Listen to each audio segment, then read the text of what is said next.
All right. Good morning, everyone. Hello, Joshy, Blood Isaac, Lou, and Beats. Thank you guys for the good luck.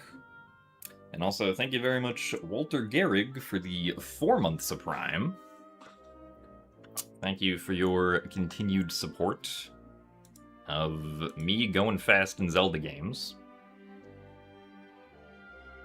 Also, thanks for the good luck as well, Lyric. You're gonna get World Record Trust. Well, I would be very surprised if I got World Record, considering that my sum of best is currently 5 minutes behind the record. I would probably have to discover some new time save during the run if I wanted to get the record currently.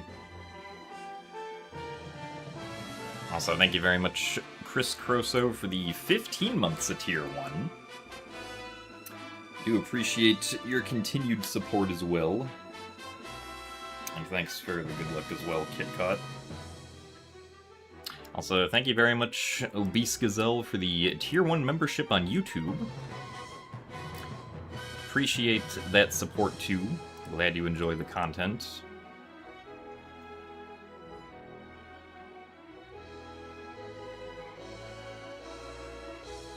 And I can definitely get sub 250 at the very least, I'm sure. I don't think I want to, like, try to particularly grind down for, like, the best time that I could possibly get, but we'll see. Wolfdash is not paused, no. I just haven't done a match in a while because I didn't have to do any of the, like, there were essentially sort of 2 stages of pools matches, and the second stage of pool matches most people didn't have to participate in, including me, so I was not in that one. But now that the bracket has started, I do actually have a match tomorrow, so yeah, that's why we're doing more any percent today. Also, hello, Zopiad, Harm, and Sir Psycho. Thank you guys for the good luck as well.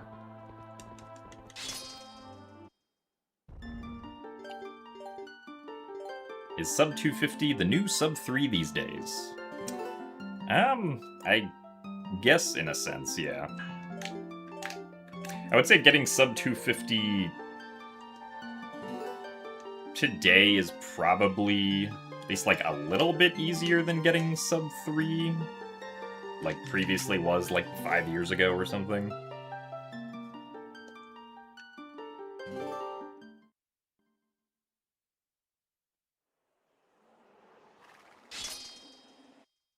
Have I ever looked into Dusklight in terms of Twilight Princess speedrunning?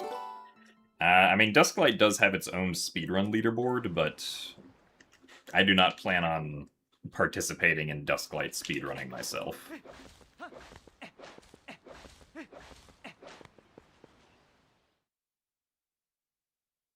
Also, thanks for the good luck, Zizar. Thanks for the good luck as well, Bacon. Yes, hopefully I don't mistrack a Baron hint. And have the region that I mistrack need an item that is necessary to complete the seed. Because if there was nothing there, then it would have been fine, but unfortunately that is not what happened. A very important item there. Also, it would be nice if this gate would let me through.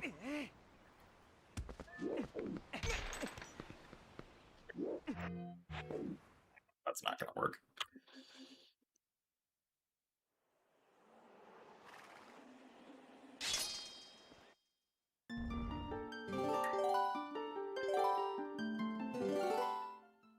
Let us try again.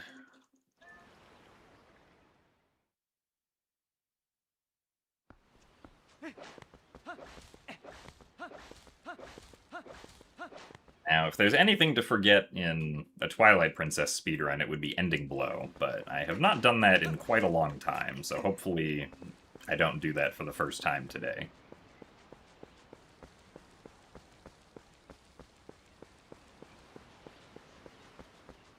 Also, thanks for the good luck bloobs.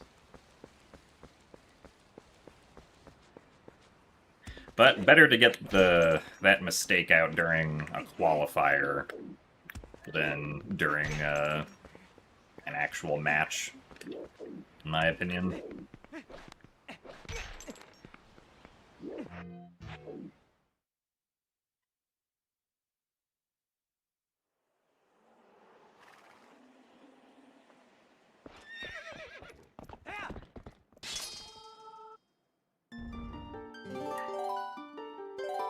Well, yeah, I mean, that seed, I'm pretty sure most people ended up more or less full clearing that seed, because it's like you had to get, you know, Deluxe Pictobox, which you knew from the start, but what you didn't know is that Deluxe Pictobox was locked behind Mirror Shield at Angular Isles.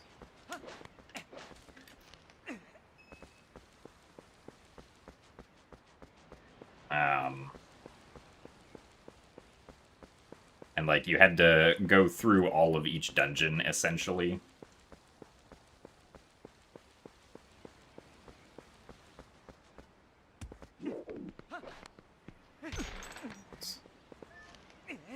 The gate really does not want me to go out today. There we go.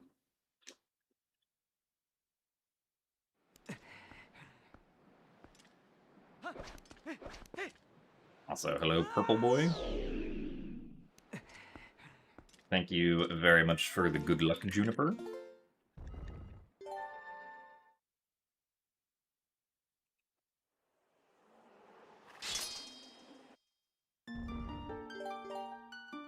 Yeah, I don't know. Like, if I didn't mistrack the Baron hint, I don't know when I would have done it. It's possible I might have done it just right at the beginning, because I did do 6-Eye right away. It's like, I might have done Cyclops Reef right away if I hadn't mistracked it, but...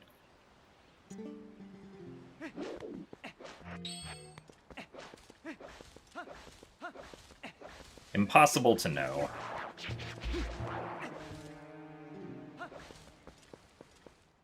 Oh yeah, and Leaf being hookshot locked is also definitely a thing.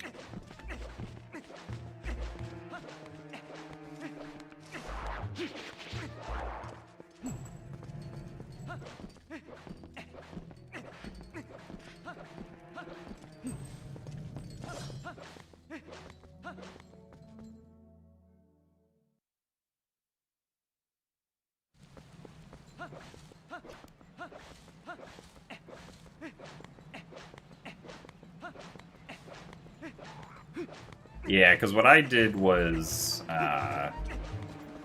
like, I did the clip into Islet, and then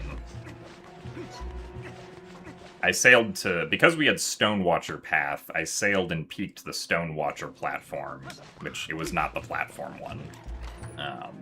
Or, like, the one that was Spear Zero on the platform. And then I sailed to 6-Eye afterward.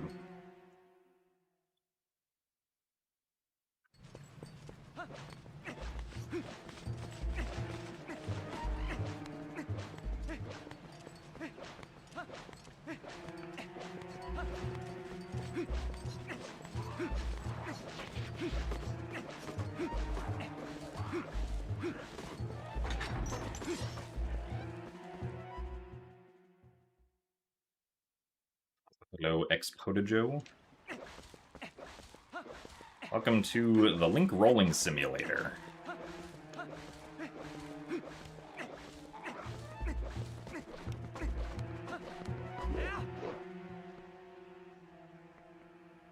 So, hello, Moogle Knights. I am feeling pretty good today.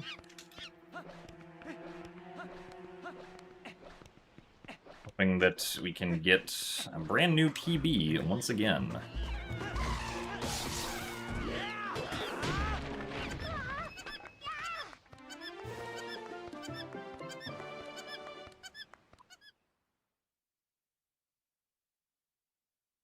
Also, thanks for the good luck, Sioku.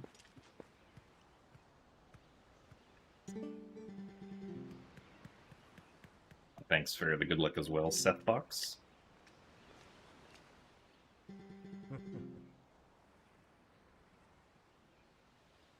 The qualifier that I did yesterday, I unfortunately had to forfeit because I mistracked what one of the Baron regions was. The Baron region that we were told was Six Eye Reef, and I accidentally marked off the one... Nice. That... I accidentally marked off Cyclops Reef instead of Six Eye Reef, and Cyclops Reef had a sword that I'd never found. And I was very confused that I never found it, but because I never found it, I could never finish the seed.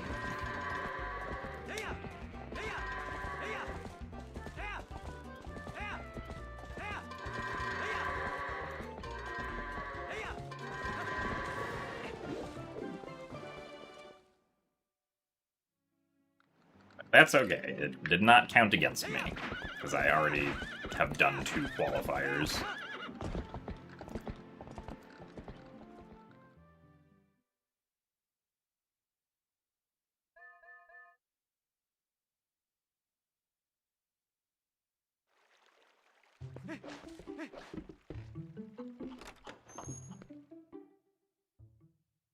Well, yeah, the moment that I DNF'd, like, I just looked at chat and someone told me what the problem was.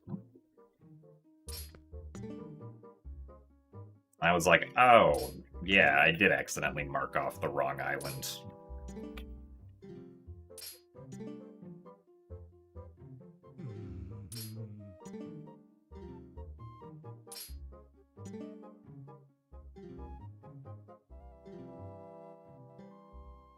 So I'm doing good, Kelp.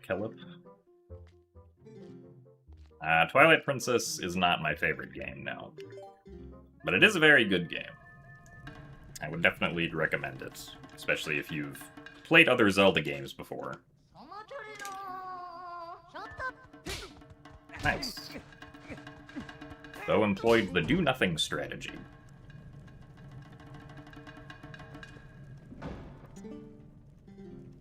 Also, thanks for the good luck, Piantissimo.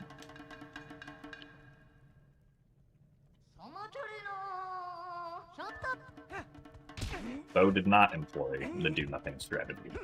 I think he cannot actually employ that during the second phase, because he gets a little bit smarter. But unfortunately, he is deciding to deploy the step sideways strategy after we had decided to stop mashing B, which is not good for us. Oh my goodness. Bo...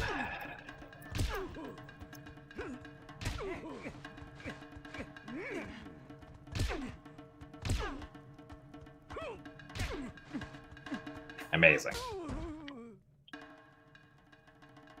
What great RNG this was.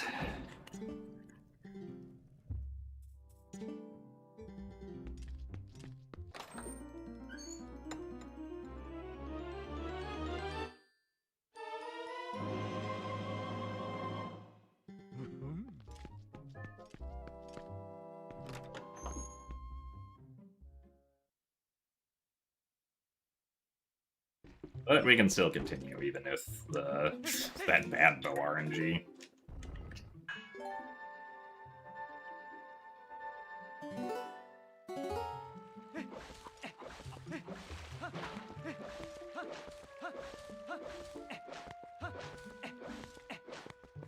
Yeah, it could have been that Bo took offense to me trying to speedrun and was like, sorry, you're not getting a good speedrun time.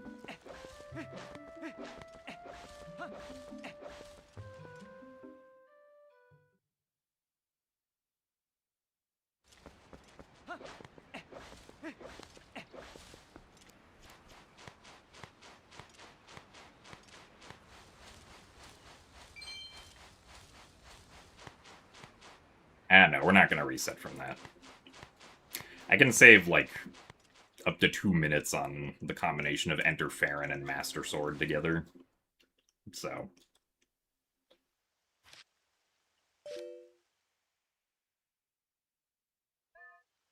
Also, thanks for the good luck, Carlos Raven. I am doing alright.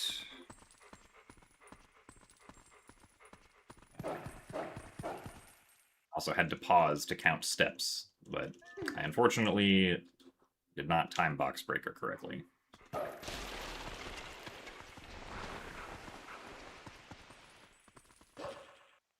So thank you very much, Miri, for the 62 months of Tier 1.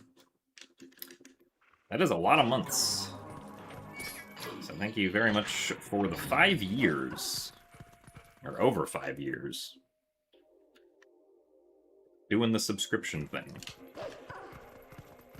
I hope you're doing well.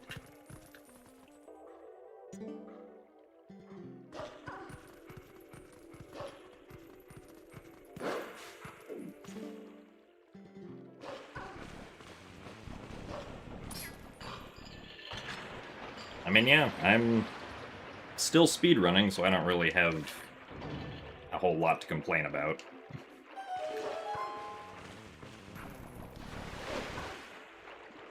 And I think speedrunning is fun, so it all works out.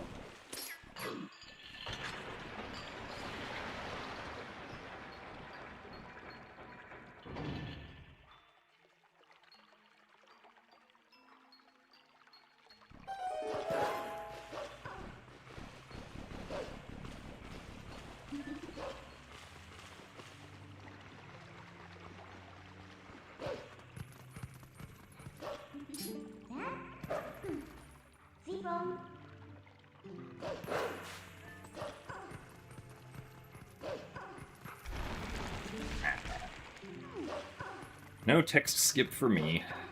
Again.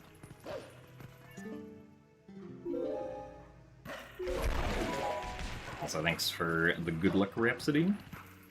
And hello, Rourke. What's up is we got really bad bow RNG. But that's okay. I can still PB despite the bad bow RNG.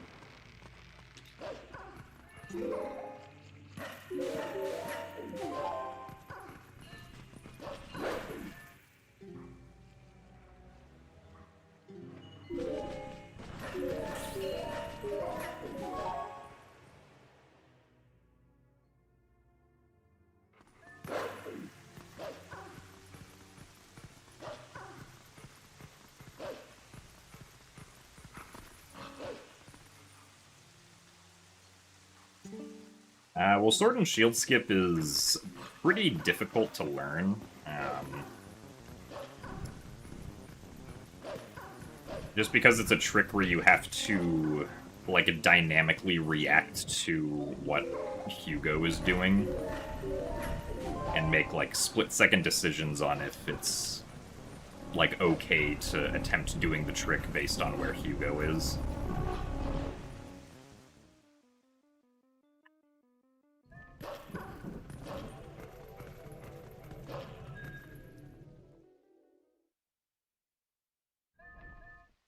So, some people, at least these days, say that it's one of the hardest tricks in the run, and I guess that is probably true.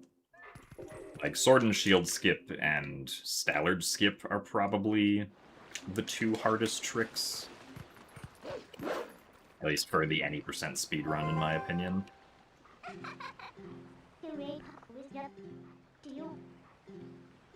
So thanks for the good luck, Isler. We are indeed doing good. Wow, Hugo is in the perfectly wrong spot. Amazing. I think this is gonna give me a heart. Oh, no, no heart.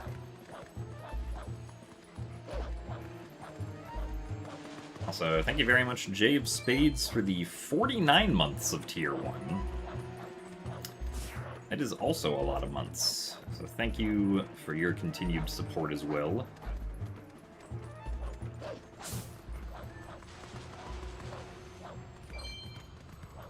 He almost caught up to us there.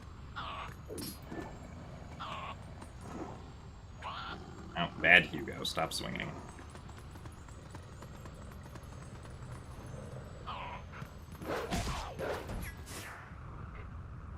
Kind of sketchy, but sure.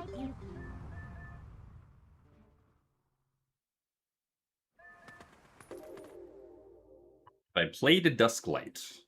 I have indeed played Dusklight, yes. It is very neat.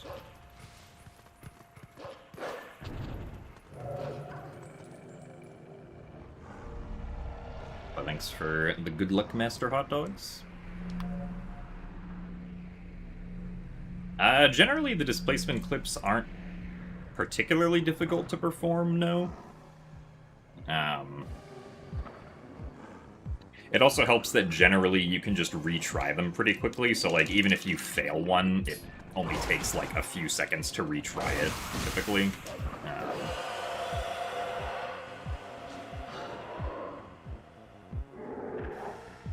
I guess depending on which specific one it is. But I would say that most of them are like doable to perform consistently. Or like really all of them? Because they all have like very specific steps that you follow.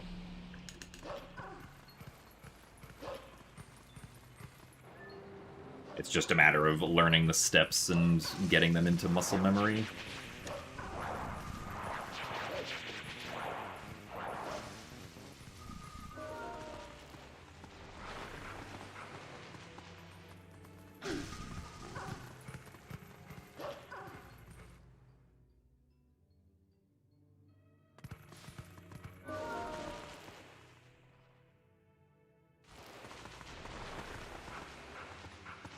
How did the Wind Waker qualies go? Well, unfortunately, the one yesterday I had to forfeit from because I mistracked which region was barren.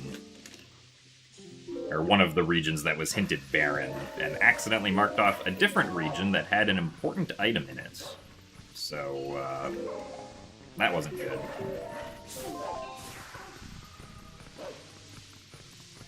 And I obviously just never found that item and didn't realize that I had marked a region wrong until I had already forfeited.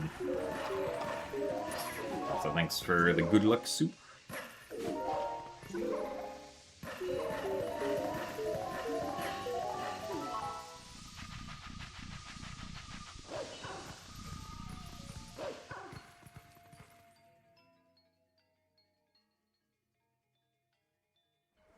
Alright, let's see if we can get good RNG here.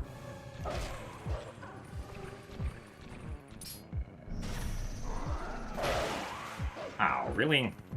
I'm kind of surprised that far enough over. Oh well.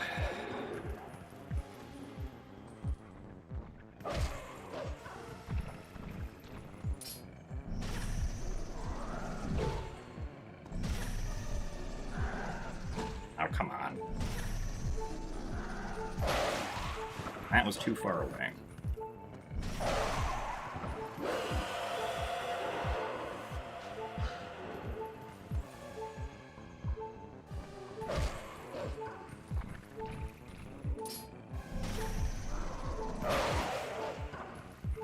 Well, we'll continue with this anyway.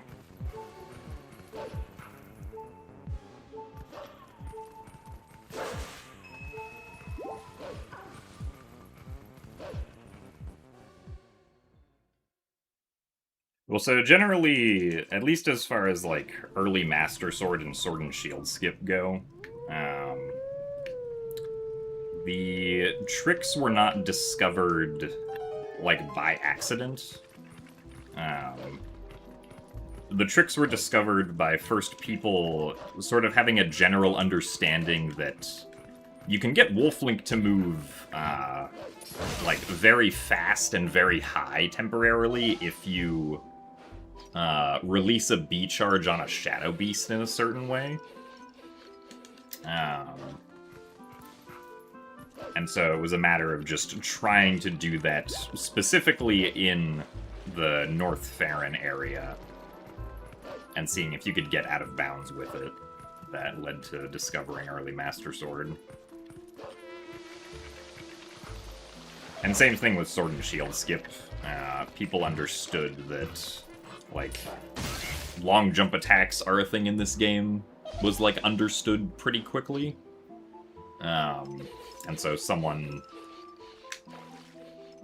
just essentially tried using the Bulblin in the Orden Spring area to get a long jump attack over the trigger, and eventually was successful at it.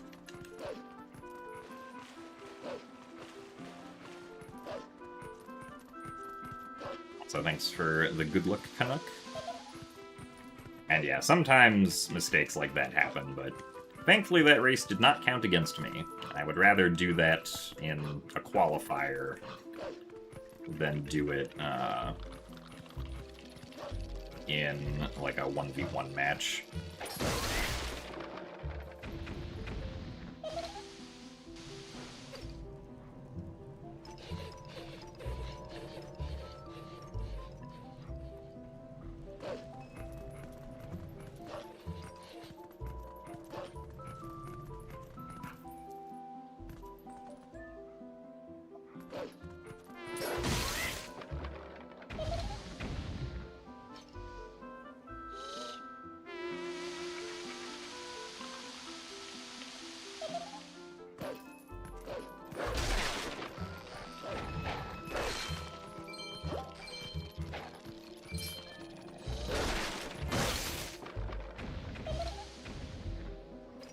Well, the Twilight Beast actually kind of was a nice gentleman, because he did give me good RNG on the first try. I just messed up and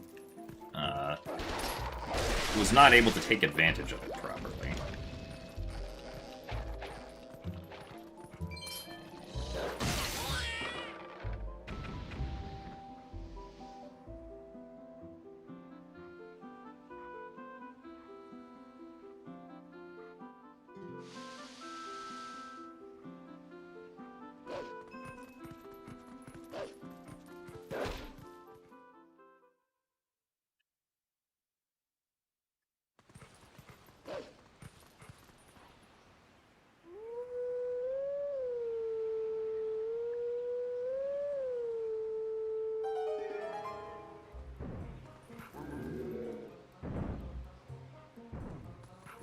But EMS is kind of one of those tricks that, like, some days I'm fine with it, and some days, like, I just can't get the feel for it. Because it's very hard to try and, like, articulate what your positioning and timing for releasing the B button needs to be to make it work.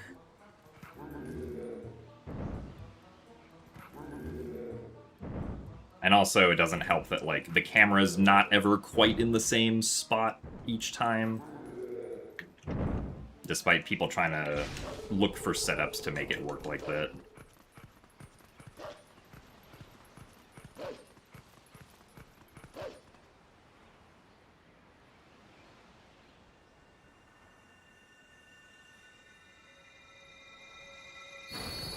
Do I have any hopes for OOT Remake?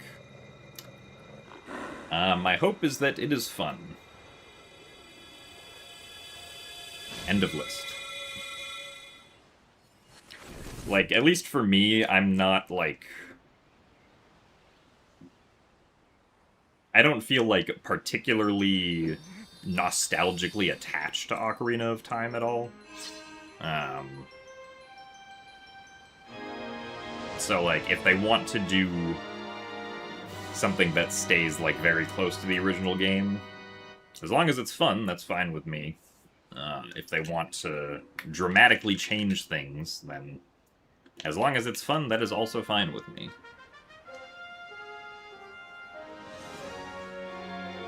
Although, I kind of am, like, expecting that they'll do at least a little more than just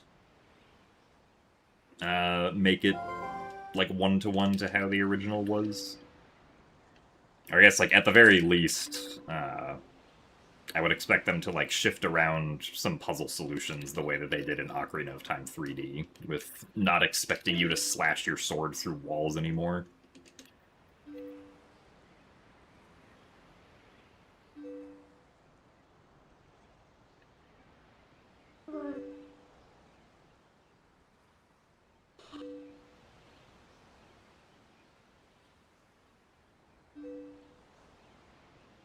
Well, yeah, the any% speedrun is still long because we can't like, get to Hyrule Castle early at all.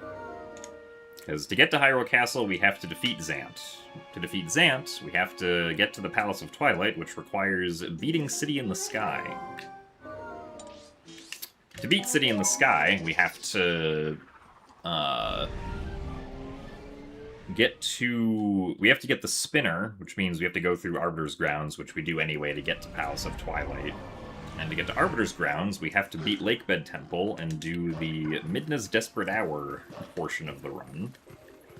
We also have to go to Snow Peak to get the Ball and Chain just to stun Zant. If we did not need to stun Zant during the Blizzetta phase, then we would not need to go get Ball and Chain. And that would save like 10 minutes. Maybe a little less than that, because we'd find somewhere else to get rupees, but...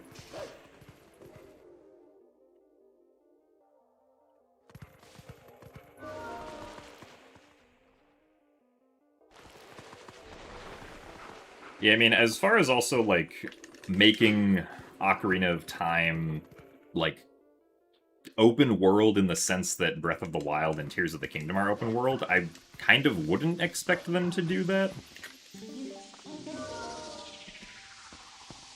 Like, I am not expecting them to give us the ability to climb anything that we want. For instance.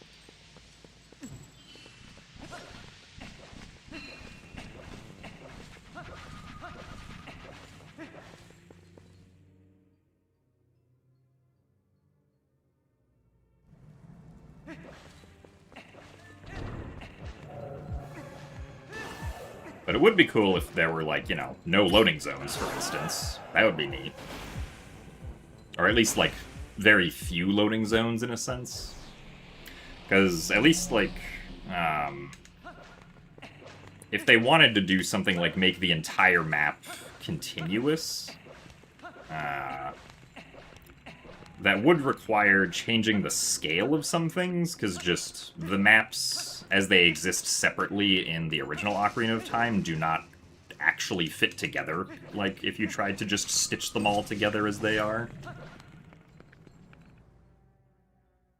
If they were okay with changing the scale of things, that could work. This looks like the next frame.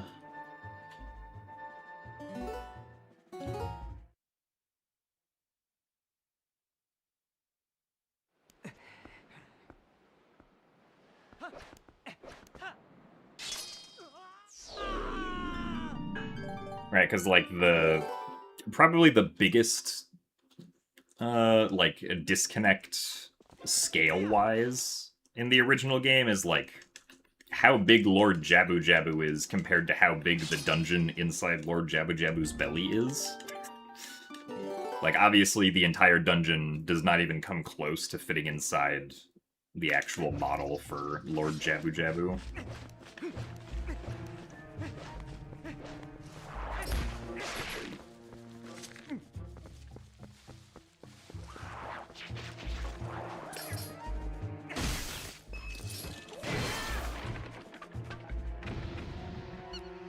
Also, thanks for the good luck sparkles.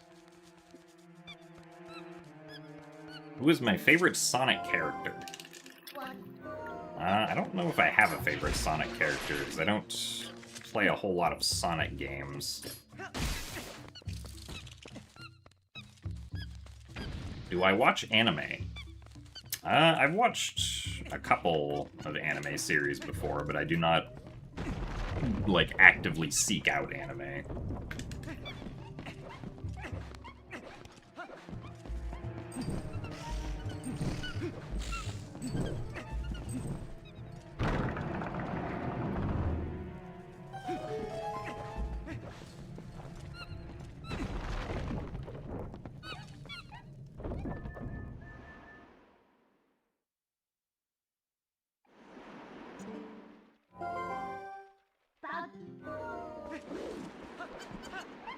Yes, we are going to go play with Luke.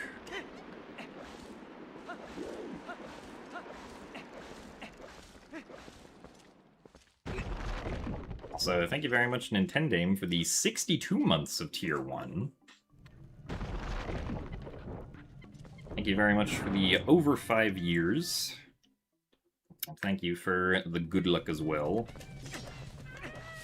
1, 2, 3, 4, 5. Okay.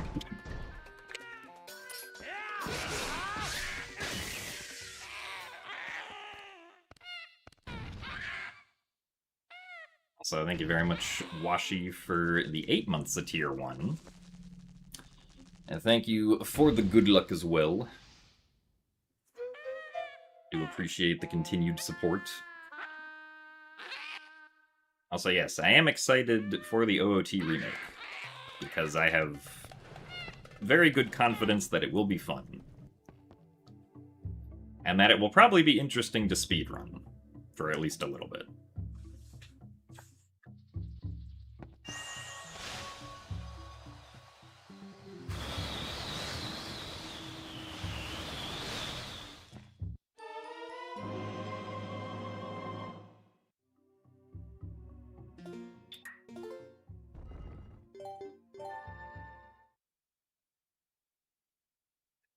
Yes. My favorite non-Nintendo game is Outer Wilds, which also, even if you include Nintendo games, is still my favorite video game. Outer Wilds is very good.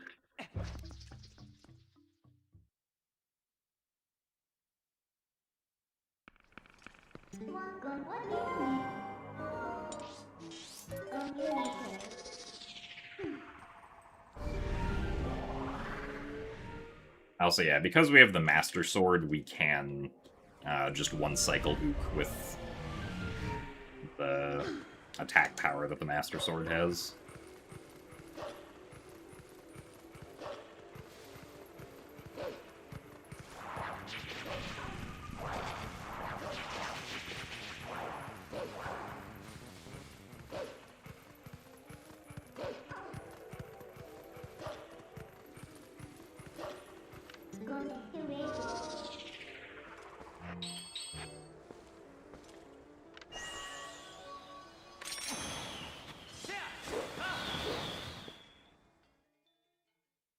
So thanks for the good luck, Spartan.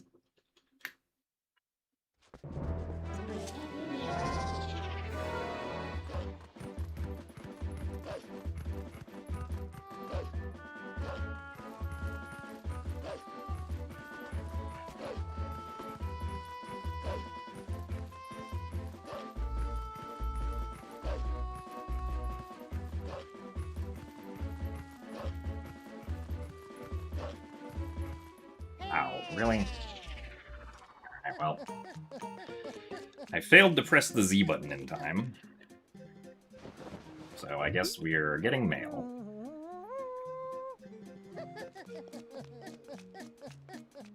I've been watching the World Cup. I have not, no. Generally never kept up with any, like, professional high-level sports except for baseball when I was younger.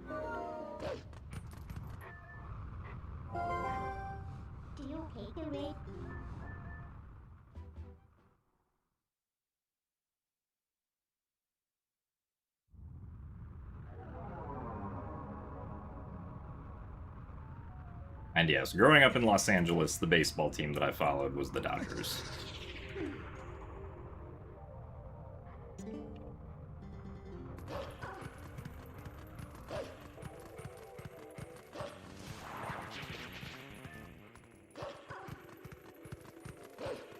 If I were a train, what color would I be?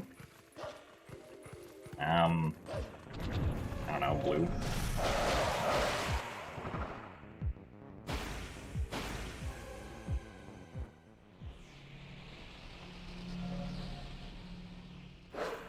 Nice. We have successfully pressed the A button.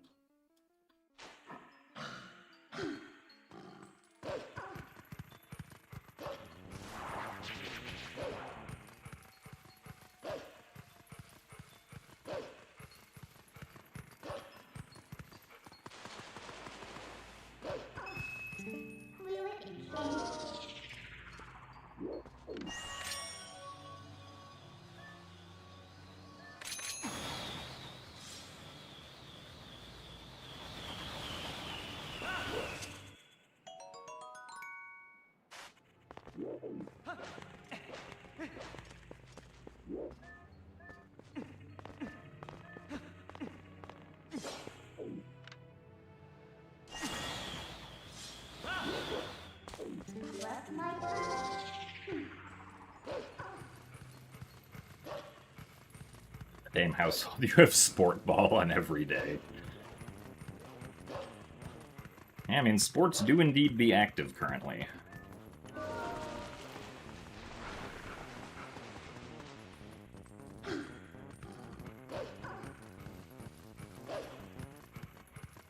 What if we used the door clip that I found on the Hyrule Castle barrier? So, the reason that we can't do a displacement clip on the Hyrule Castle barrier is, I guess, like, for a number of different reasons, but the main reason it doesn't work is because the Hyrule Castle barrier is slanted, right? It, like, slants inward compared to how we would want to clip through it. And displacement clipping pretty much only works on perfectly vertical walls, which the barrier is not. Oh, oops. I was not supposed to do this now. I was supposed to go back, but that's fine. This doesn't really affect anything. It's just slightly slower.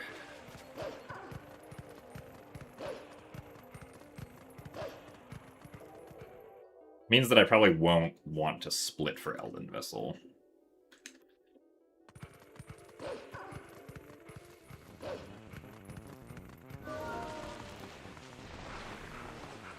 But the other reason that doing a displacement clip wouldn't work is that even if we did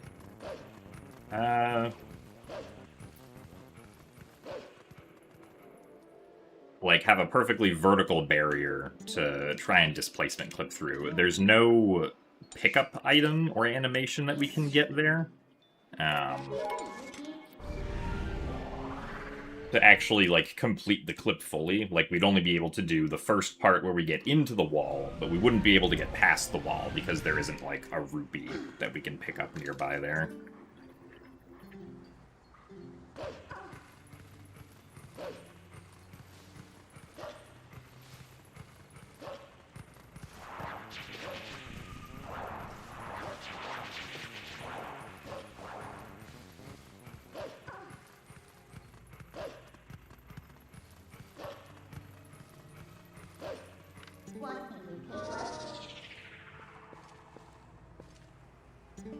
Darn it.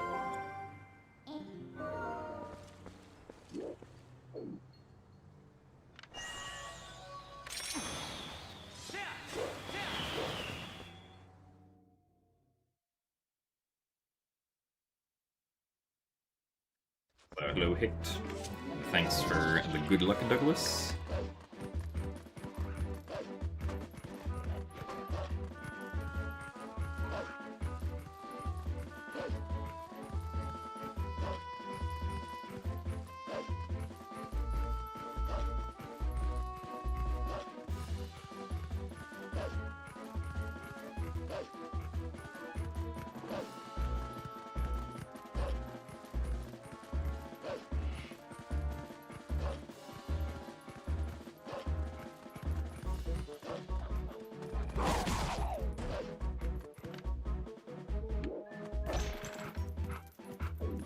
Nice. Good gate clip. I don't actually know if you can bring a dog to, like, North Castletown. I'm not really sure what that would do. As far as I'm aware, you can't use a dog for displacement clipping either.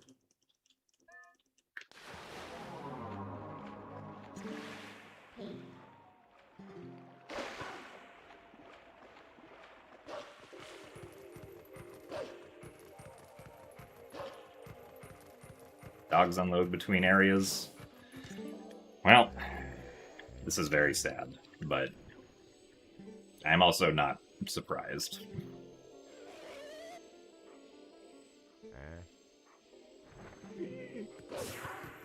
This run is kind of so far. I'm not going to be particularly ahead at Elden Vessel. I'm also probably not going to split for Elden Vessel, because I already got the Elden Vessel, I just got it before I was supposed to.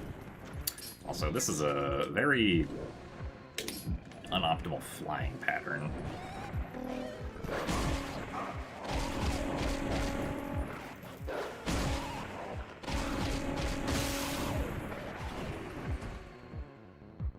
Am I going to speedrun the OOT remake? Yes, I will probably be speedrunning the OOT remake. I would actively be extremely surprised if I decided not to speedrun it. Since speedrunning 3D Zelda games is kind of my brand. And so far, I have generally had fun with speedrunning 3D Zelda games.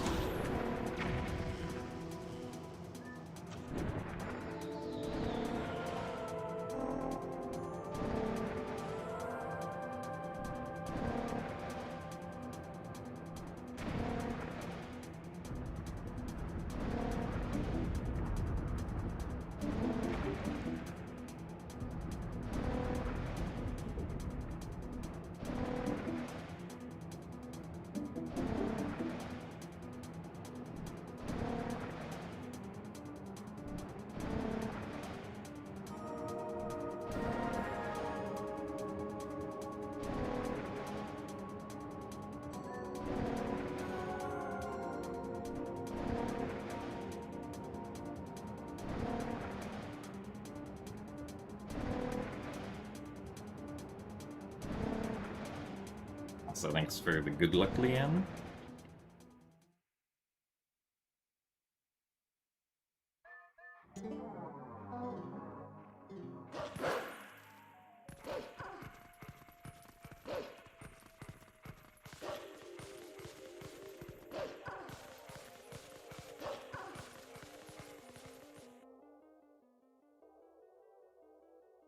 Yes, I will probably stream my first time playing the OOT remake.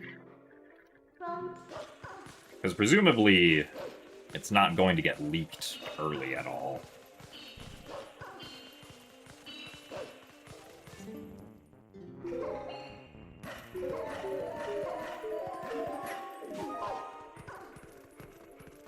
We can even stream downloading it from the eShop when it comes out. Well, probably not, because I'll probably preload it, since you can generally preload games these days.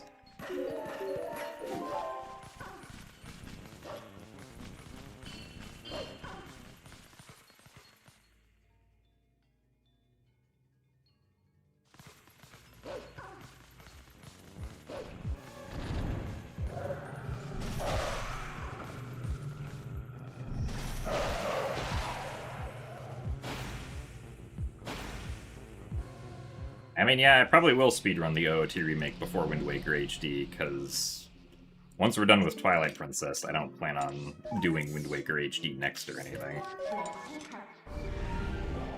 Between Twilight Princess and OOT remake will either be Skyward Sword or OOT 3D, I think. Also, we are skipping our Elden Vessel segment, because we already got the Vessel.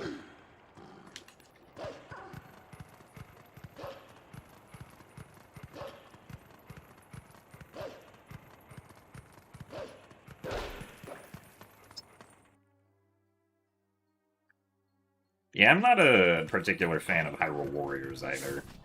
I tried out the demo for Age of Calamity when that demo came out and was like, eh. Not my kind of game.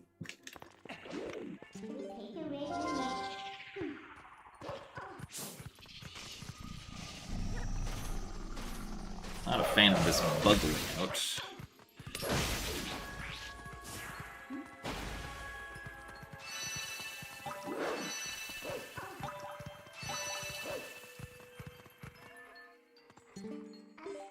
Oh, I wanted the Midna trigger.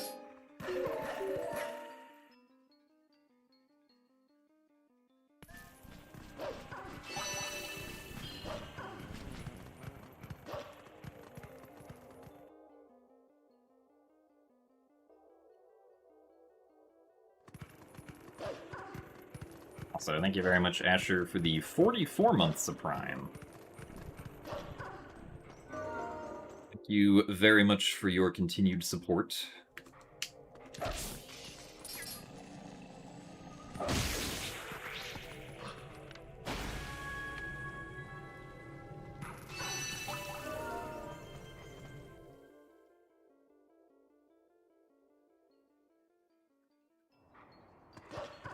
Yeah, I mean, it seems like Ocarina of Time will probably be releasing around when GTA 6 comes out. At least that would kind of make the most sense for, like, Nintendo's timeline currently.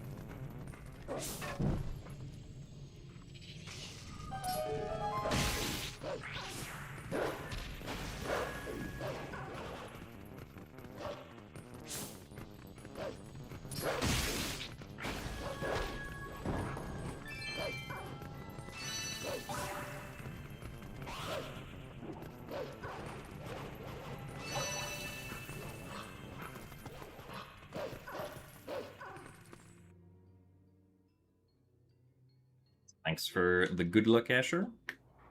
And for the good luck as well, Makuya. Can I imitate my favorite TP sound effect for you? Do I have a favorite TP sound effect? I don't know if I do.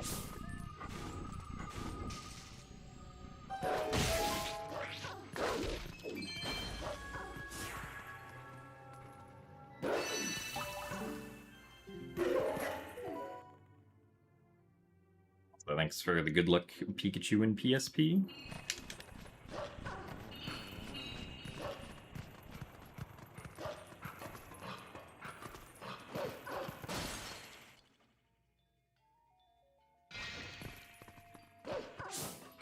Well, yeah, I wouldn't really expect the Ocarina of Time remake to have at least like most of the glitches that the original game has. Because I kind of doubt they're just like... Like, I doubt that they initially started by working with the original code base. But we don't know for certain.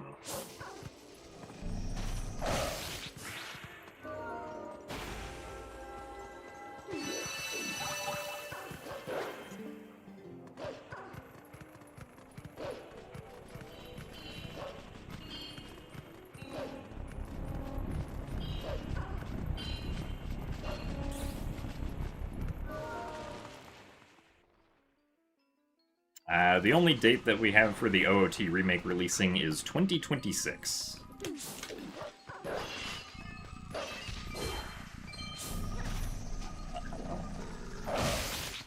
Not sure why we got an extra cycle there.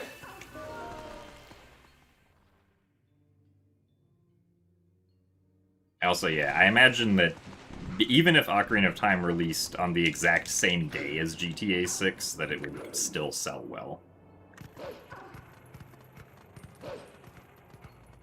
Probably not sell as much as GTA 6 on that same day, but...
So thanks for the good luck, Wraith.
You heard there's a workplace that's gonna close up on the release date of GTA 6 because so many people called or requested the day off. I mean, I guess I could see that happening, yeah, depending on what the workplace is. Also, yeah, snaps. I agree that that would make sense as Nintendo's philosophy.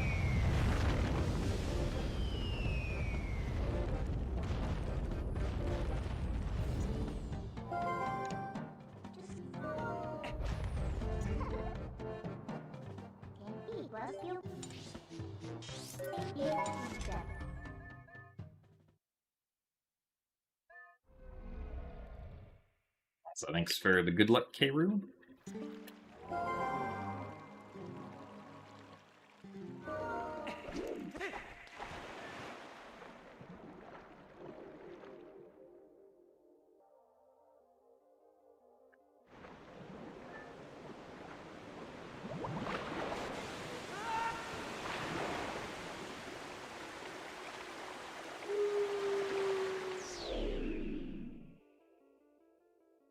Yeah, like, me, like, personally, I've never played a GTA game. It's never really been something on my radar to try out.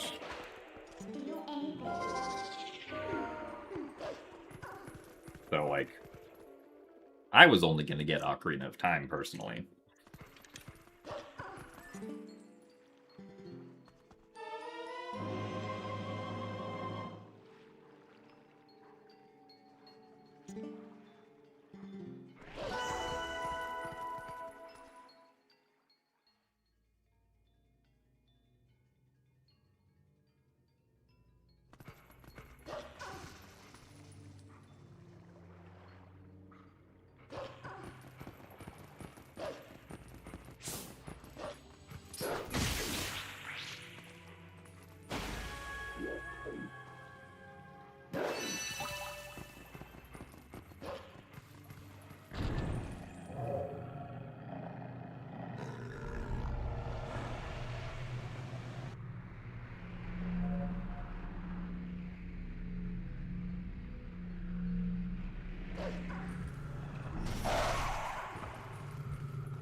Hello.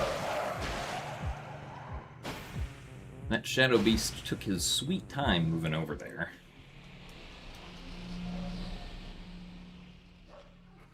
I've never played Mario Odyssey, no.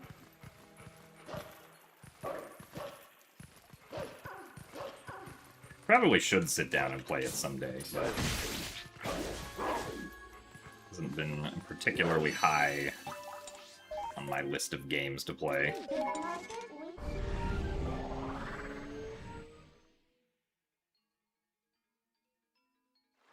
Well, we're playing the GameCube version because we are currently participating in the Wolfdash 5 tournament, where my next match is going to be tomorrow.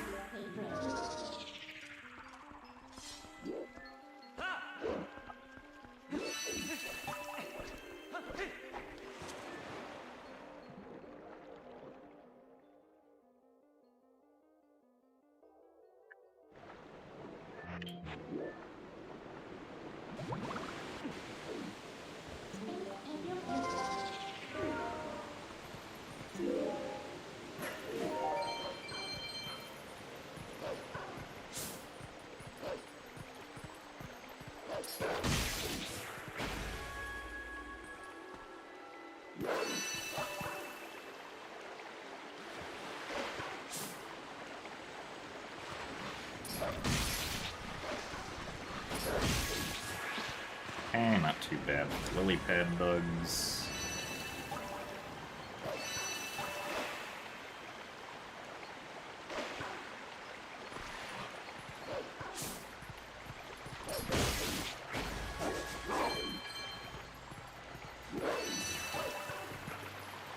Well, yeah, so I mean, we're just doing like any percent attempts because, one, I can beat my any percent PB by at least a couple minutes currently. And two, just as, you know, practice for the Wolfdash 5 tournament.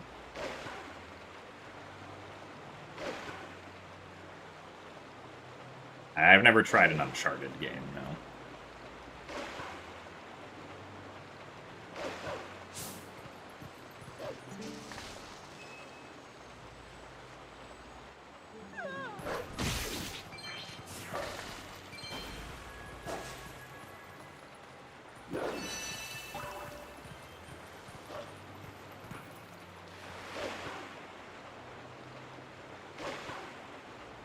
As far as tricks that are currently elusive for 3D Zelda games,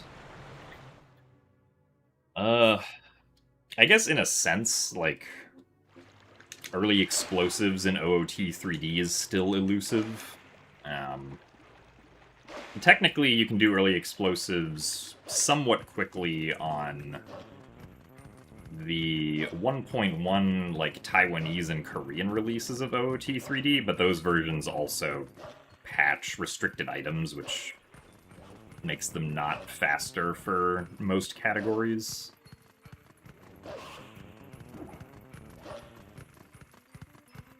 Early Volcano Summit would be a nice one to have for Skyward Sword, both HD and oh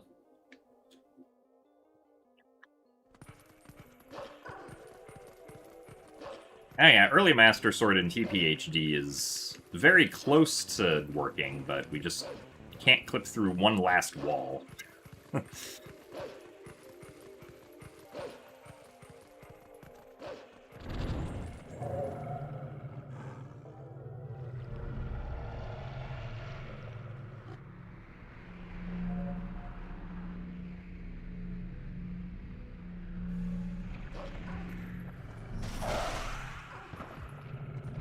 Yeah, in TPHD, we can get to the Sacred Grove early, but we can only get there early as human. And not as wolf, so we can't howl at the Howling Stone to get rid of the wall.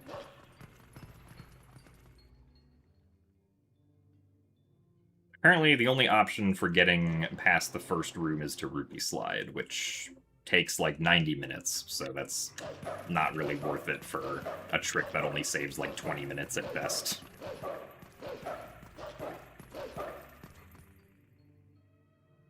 And yes, currently we do need Boomerang for it.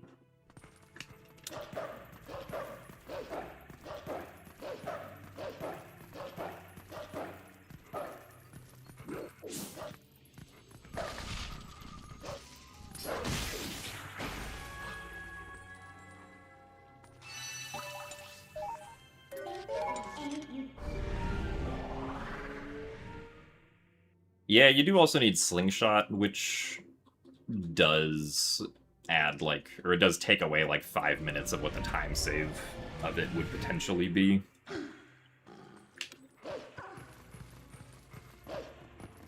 At least for getting to Sacred Grove.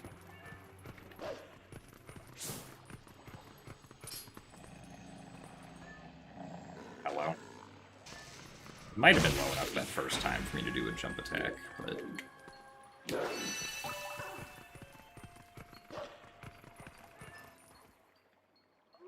So thanks for the good luck, Trippero.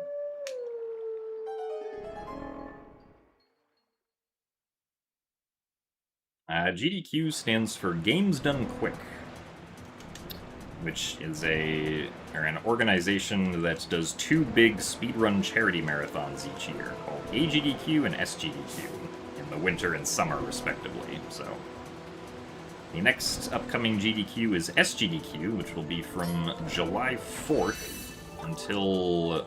or no, July 5th. July 5th until July 12th. Starts on a Sunday and ends on a Sunday.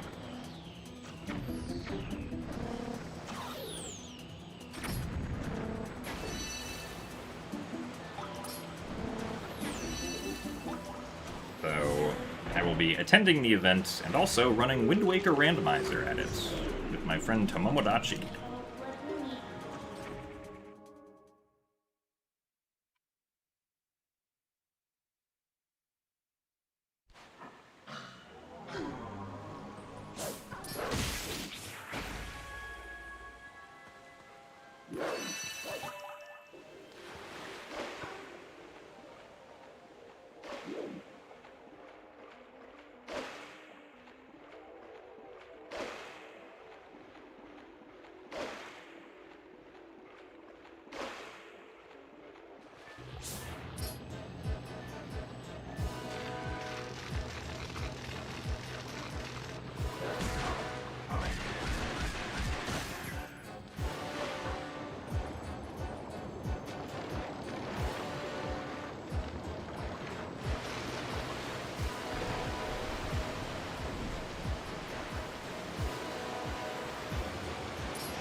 thanks for the good luck parallelograms.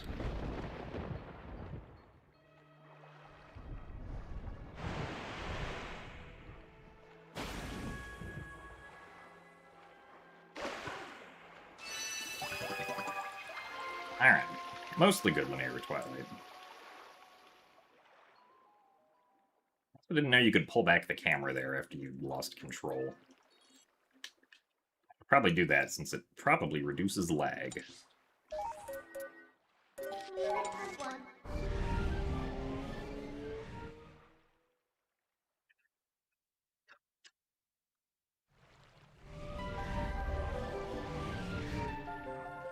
So I was looking in a specific direction while the boss bug was circling us because I wanted the boss bug to attack me from that specific direction. Because then I could do the 2 backflips and like do the attack to immediately get him. Also, I was supposed to take fall damage there, but I guess we're not doing that. I could take damage from the Shadow Beasts, I guess.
Is this a demake of the Wii U original? Yes, it was the demake that was made 10 years beforehand.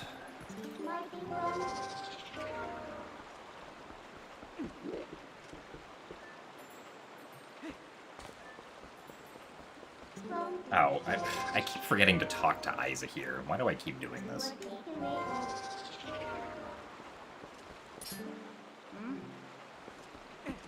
It's like, hold on, something's not right.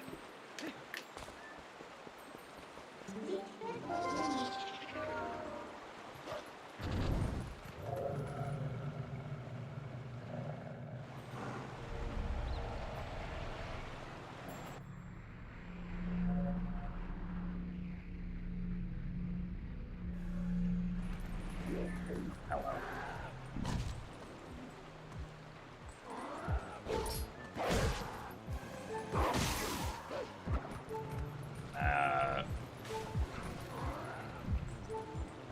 Very inconvenient placement for these two.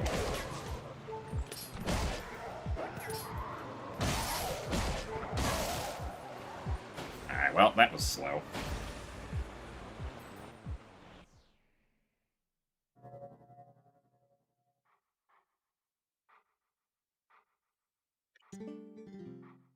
I almost got a heart again anyway.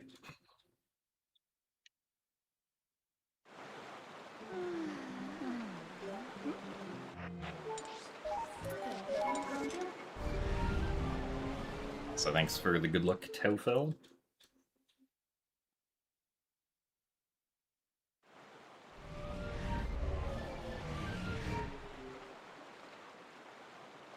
Well, maybe Isa thinks that Link is just a very good magician. That he somehow disappeared behind the sign and was never to be seen again.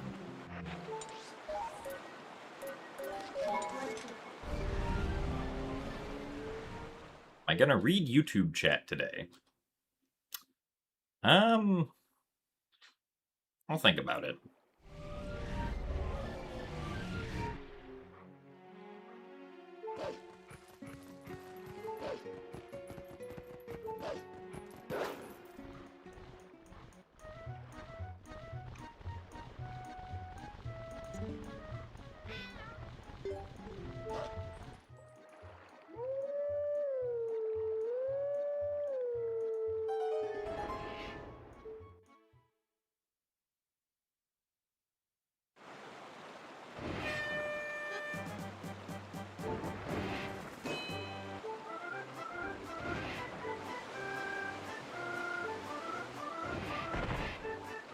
Hooray! We actually did the trick correctly today.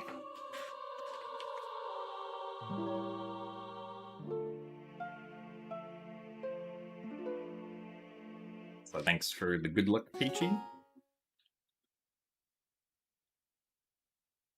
That's true, I did die. And now Lake Hylia is empty.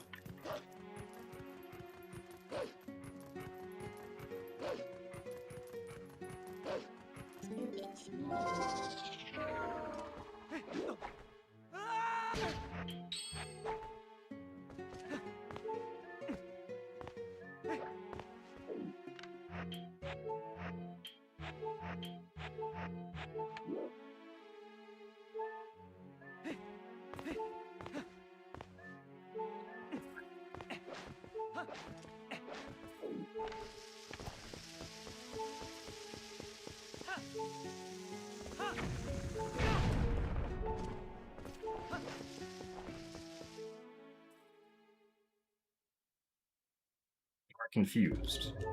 Well, essentially, we wanted to get into Lakebed Temple, but we didn't want to have to get Zora armor to do so. So instead, we stole a bomb bag, and then emptied Lake Hylia, and then made our way inside.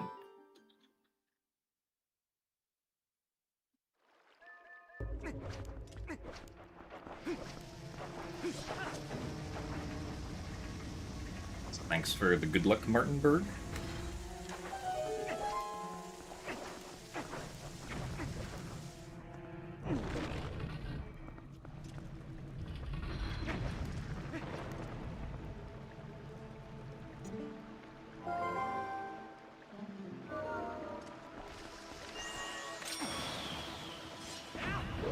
Darn it, it's too early.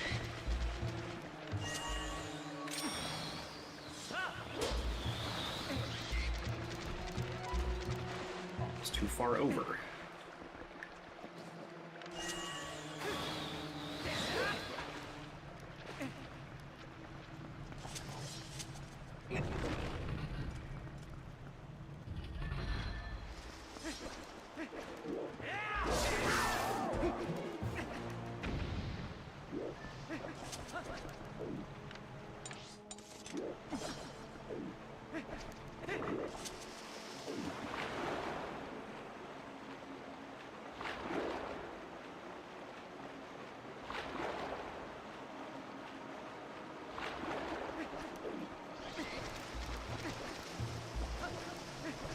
Getting bombs instead of Zora armor probably saves like 1.5 to 2 minutes, I think. Because, like, technically you don't... If you get Zora armor, you don't need bombs to complete the run then. It's kind of like you can get either bombs or Zora armor to complete the run.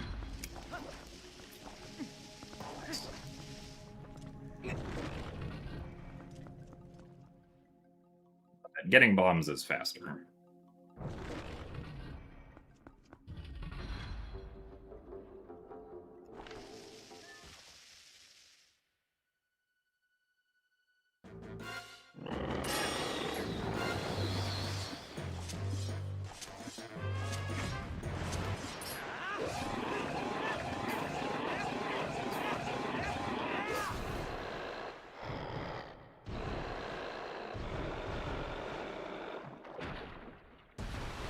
If you're talking about the empty Lake Hylia, Peachy, we did empty Lake Hylia essentially by dying in the Plum Fruit Balloon minigame. Because dying there, essentially for like weird internal game reasons, spawns you on a layer of Lake Hylia that does not normally exist. And so, essentially, when you try to spawn on the layer that does not normally exist, all of the actors that the game normally tries to spawn in, or I guess, like, the game doesn't spawn in any actors except those that are associated with the stage as a whole, instead of just, like, the specific layer that you're on. And one of the actors that is not associated with the stage as a whole is the water, because the water is at different levels depending on where you are in the story. So we spawn in and there is just no water.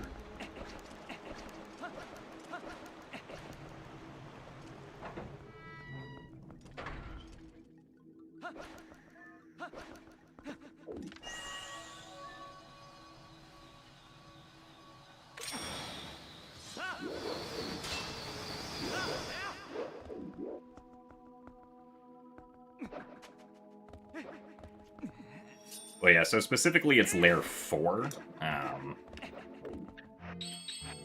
But I don't believe Lair 4 has, like, any defined actors on it. So the game's like, well, no actors on this lair, so we're not going to spawn anything.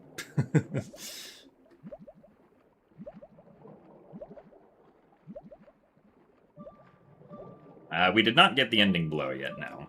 We're going to get the ending blow after we complete Midna's Desperate Hour.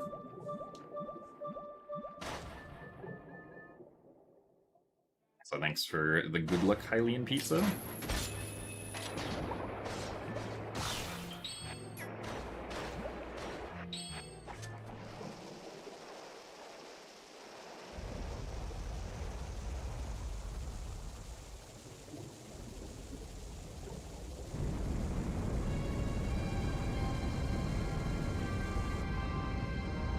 So thanks for the good luck as well, Natasha.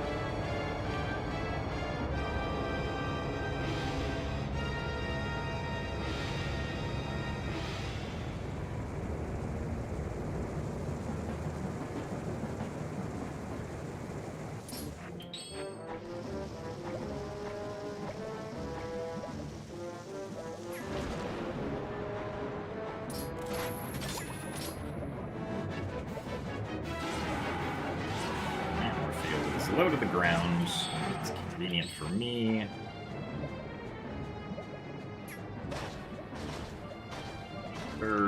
What? Oops. Direction Morpheal's gonna go in. Hopefully back this way.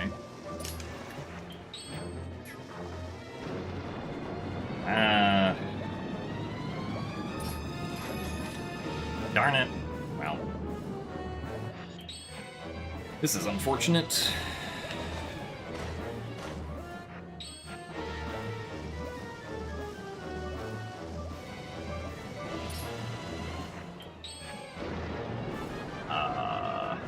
Well, kind of expected Morpheal to stop, but Morpheal did not stop.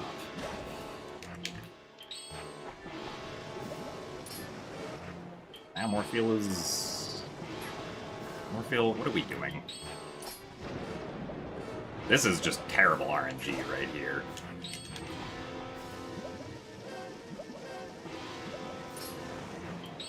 Yeah, now Morpheal is super high up. I'd have to get eaten first, but I should be able to get the eye after this, I think. Really? I should have gone up more. Oh boy.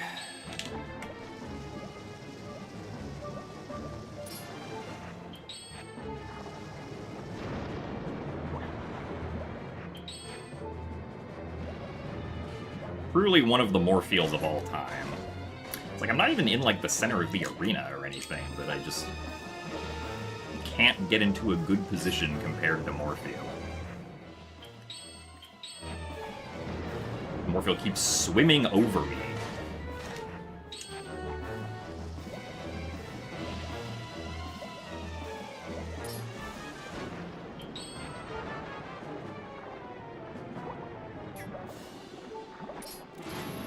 Thank you.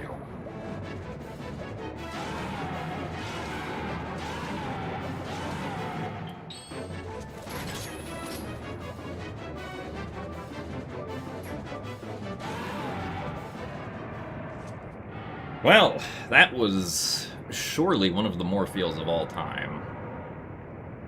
What should have taken 2 water bombs instead took 8 water bombs. I'll probably probably just pick up the water bombs and Arbiter's Grounds then.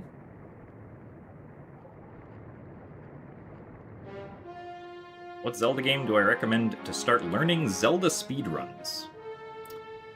I mean, whichever game looks the most interesting to you. There's not a correct game to start learning. Because you should learn the game that you think looks the most fun.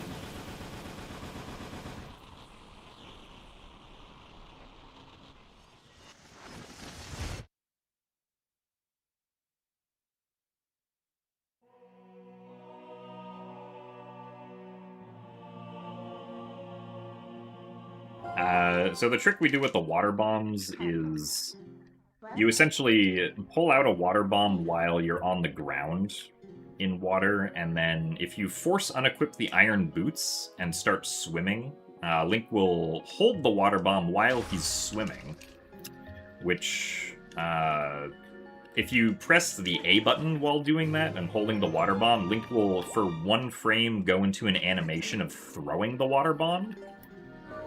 And throwing the water bomb is considered to be a state that's out of water. So the game's like, oh, well, you were out of water for a frame and then went back in the water, so we can refill, like, your air meter now.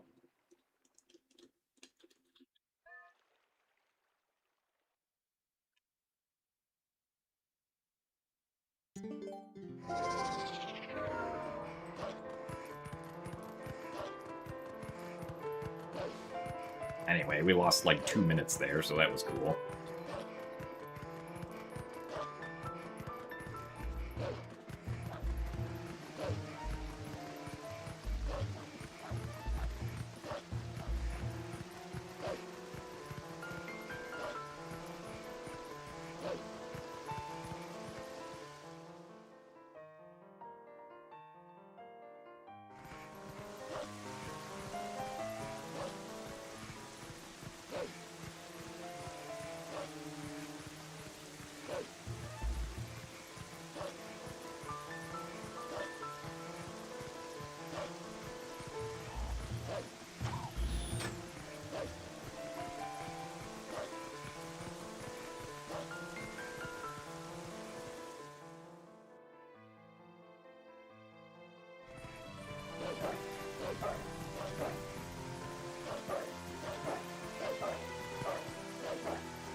Come on.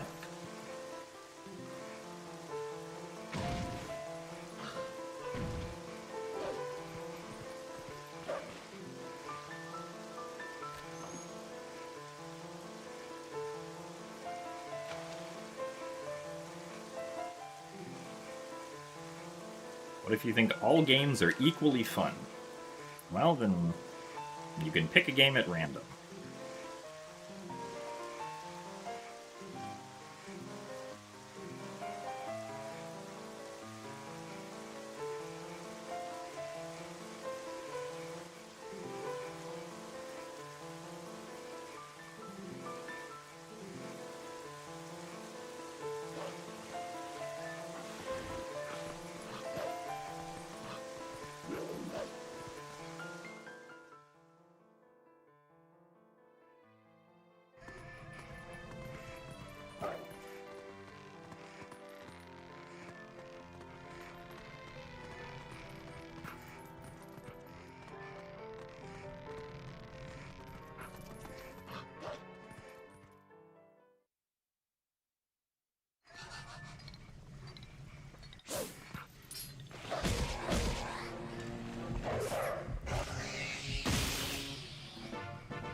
You see me speedrun the first Zelda game?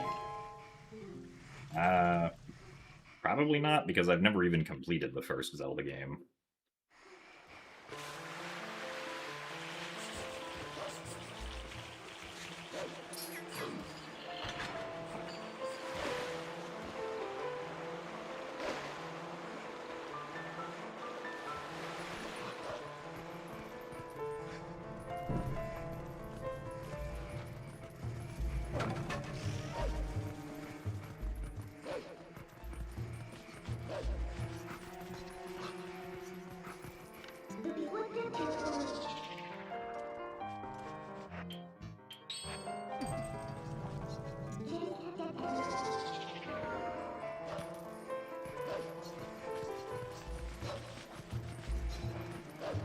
I mean, people do speedrun the original Legend of Zelda. I don't think it's a particularly long speedrun because the game isn't, like, very big, but...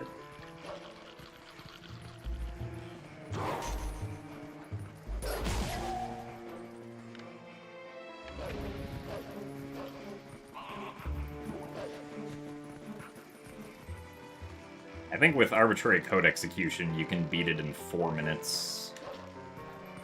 And then, I think 100% speedrun is like an hour and a half or something.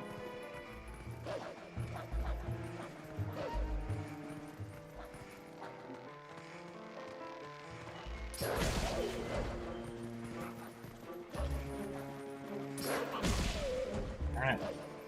Yeah, it was too early.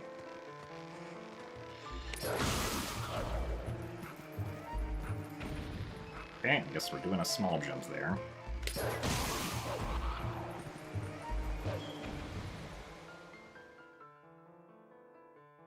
So thanks for the good luck, Jasmine, dude.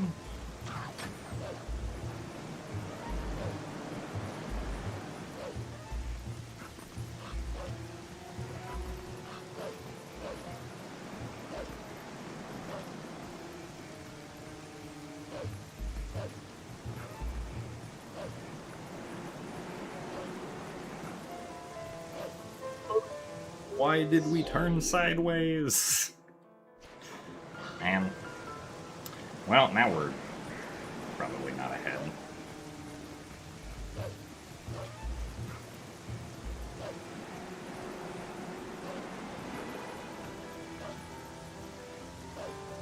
Well, that was stupid.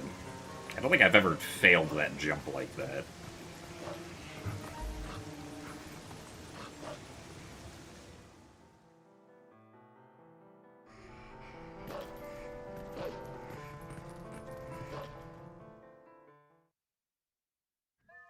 Of TP any percent or TPHD any percent, which of the two is more dependent on the RNG going right?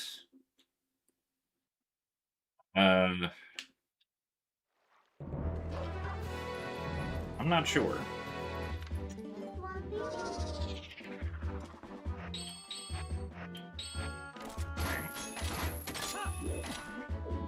Probably there's more RNG in TP any percent, because...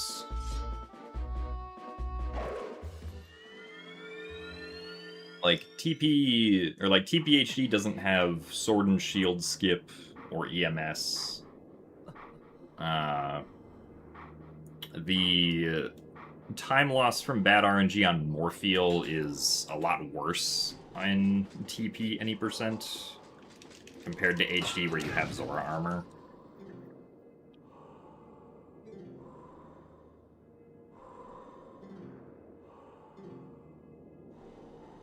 I guess TPHD has to do the old Po1, or not Po1, the old Pogate skip method, though, which is RNG, whereas the current method that GameCube uses is not.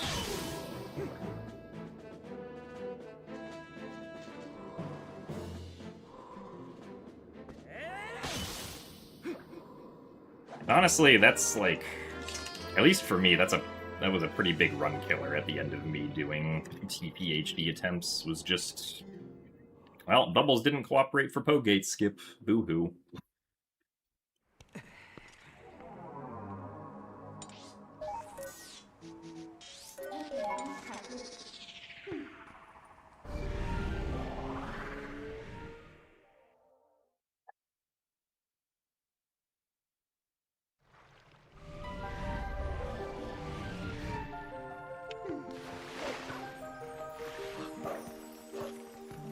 $50 rupees.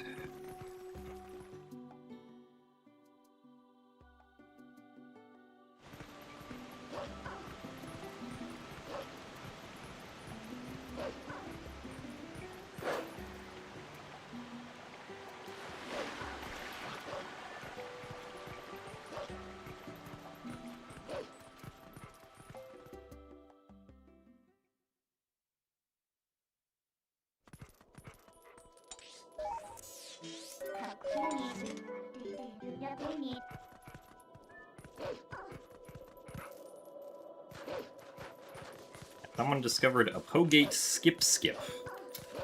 Well, on the GameCube and Wii versions, you can just do a displacement clip through the Pogate, which HD can't do because displacement clips don't work in HD.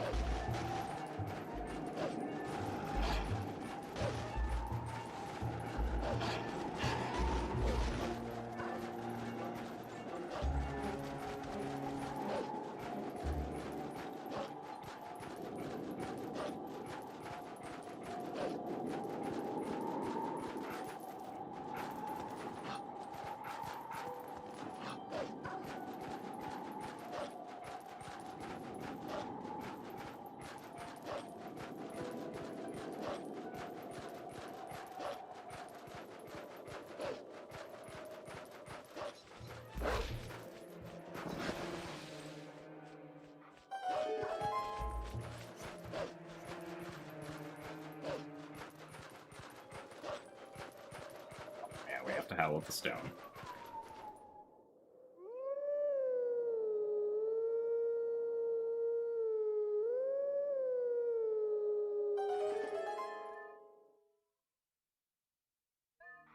No, the rando for Dusklight does not disable rupee text by default. That's purely based on your rupee text setting in Dusklight itself. A lot of those things that rando would normally set on its own get just deferred to whatever the actual Dusklight setting itself is. I don't think the rando forcibly sets any of them at the moment. That's not first person.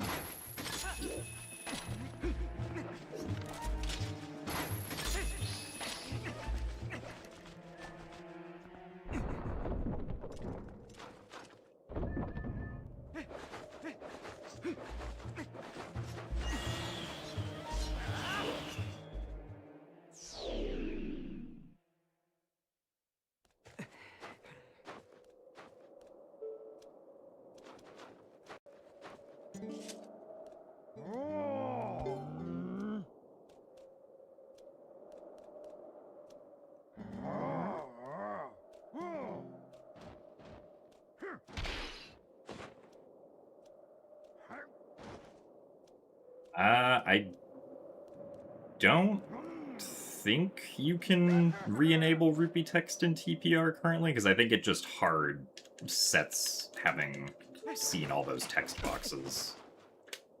Like when you load up a file.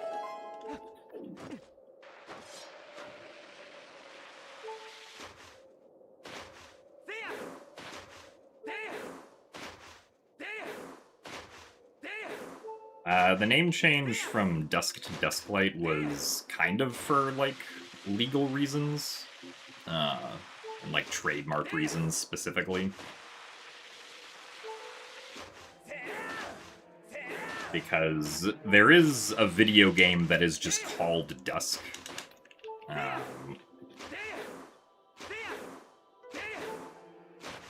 So essentially it was kind of like, well, we should probably change to something that is not literally that, essentially.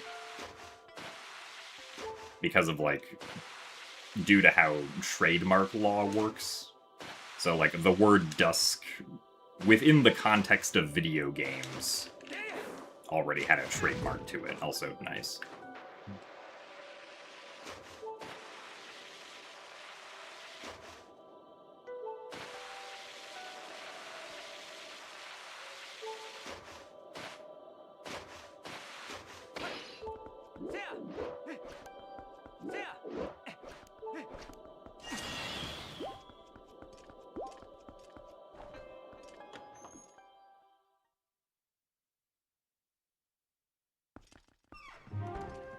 So thanks for the good luck, Mad Monk.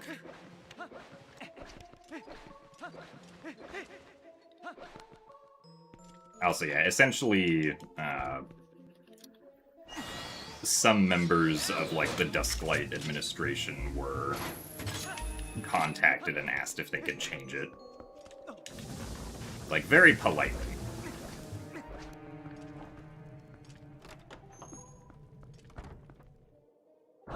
Also, thanks for the good luck, Sneaky.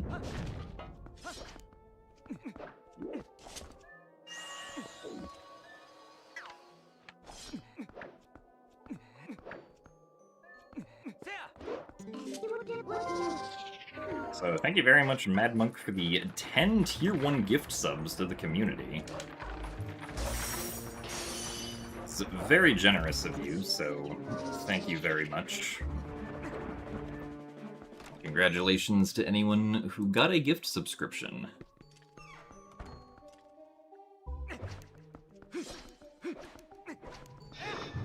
Oh yeah, I should be using a bomb here, shouldn't I? Well, I'll practice that later. Ah, yes, I will be at SGDQ this year. I will be running Wind Waker Randomizer.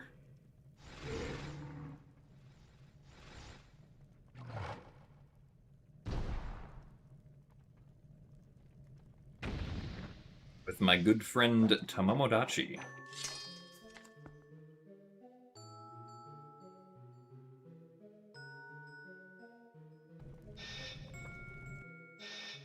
So here's the time loss from falling during Midna's Desperate Hour.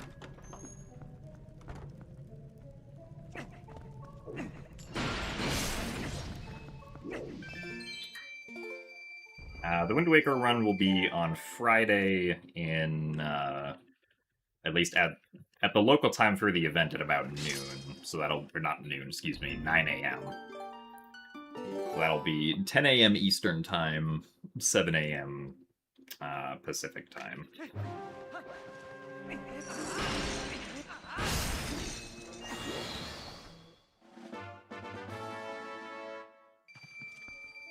Also, yay, the rupee didn't disappear on me this time.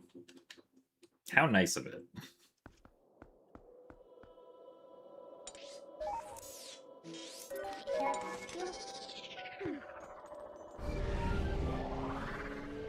Yeah, you can bring up the full GDQ schedule, or a link to it with exclamation point GDQ.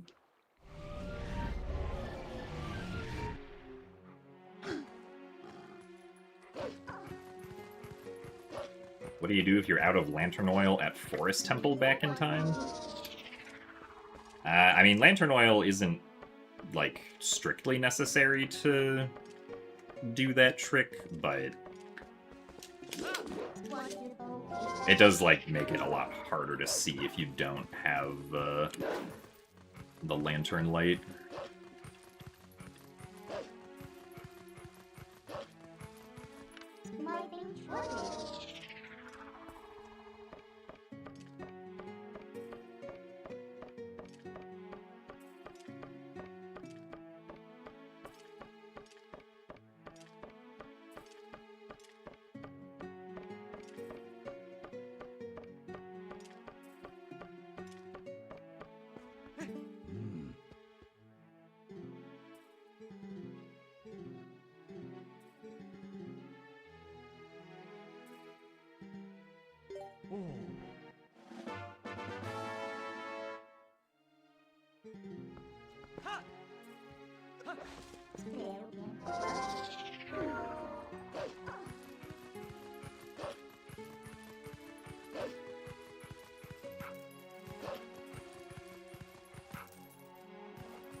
So the Howling Stones are technically not needed for any percent, because you only need to get one of the hidden skills. And the Golden Wolf that you are first supposed to encounter is the one in Farron Woods after completing Farron Twilight. But we do not complete Farron Twilight, so instead we howl at the Upper Zora's River Howling Stone for the Golden Wolf outside Castletown. and then get that Golden Wolf after Midna's Desperate Hour.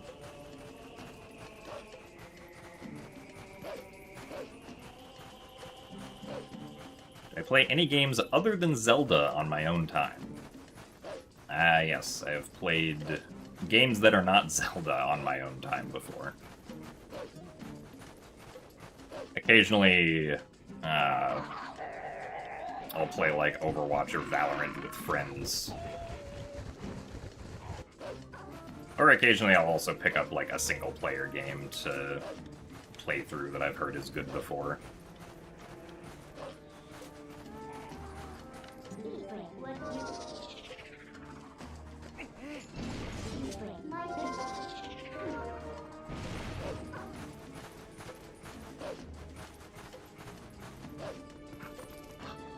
Like the most recent single-player game that I played through was Okami HD. Earlier this year? Like at the beginning of this year.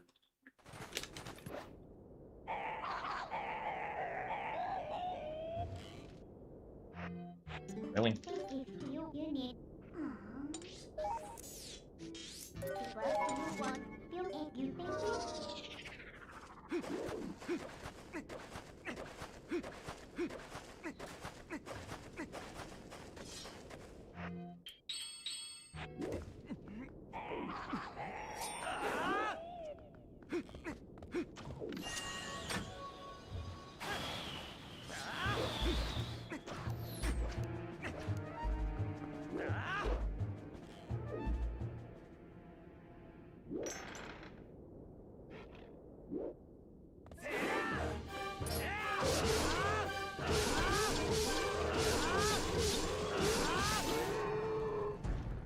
Yes, Okami is very gorgeous.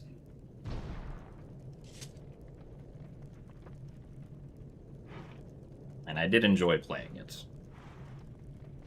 I also do plan on playing the new Star Fox game. I don't know if I'm gonna get it, like, when it drops soon, or if I'm gonna get it in, like, a couple days or something, but I did promise someone I would play the co-op mode with them at GDQ.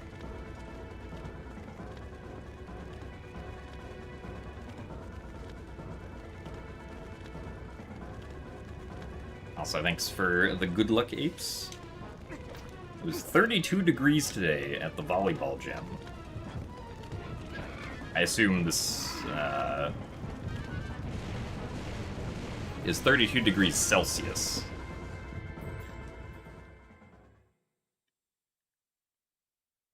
I've never played Hollow Knight now, but I have heard that Hollow Knight is good. It's something that I do want to play someday.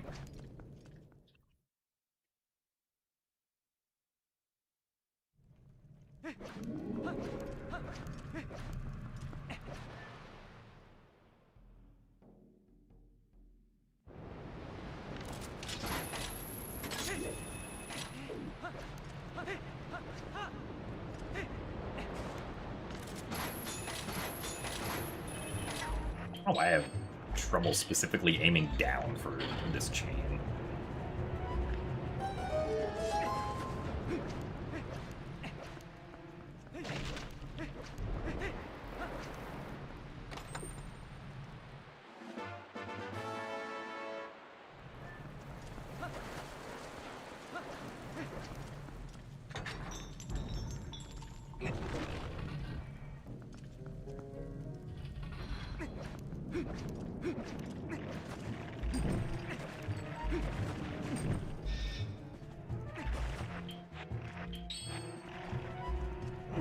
Well, yeah, I did play the demo for Star Fox already.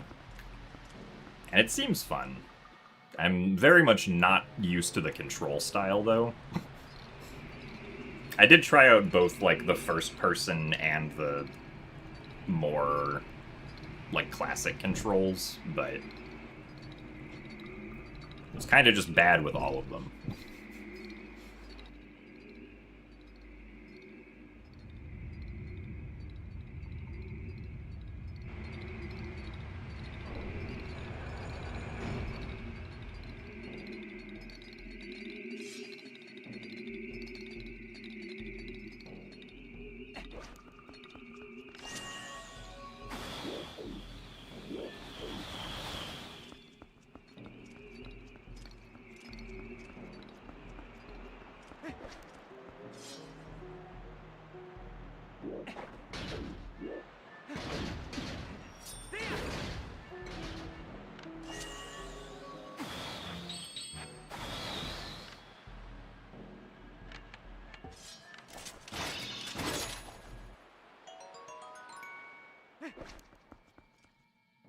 Alright, good Pogate skip.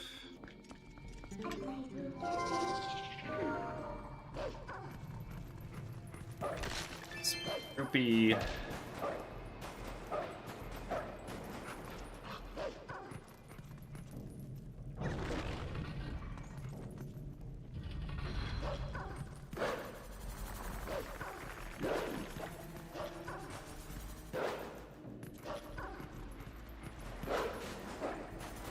So we're just gonna get both these chests because we need a red rupee, and we also like more water bombs since I used up almost all of them on Morpheal.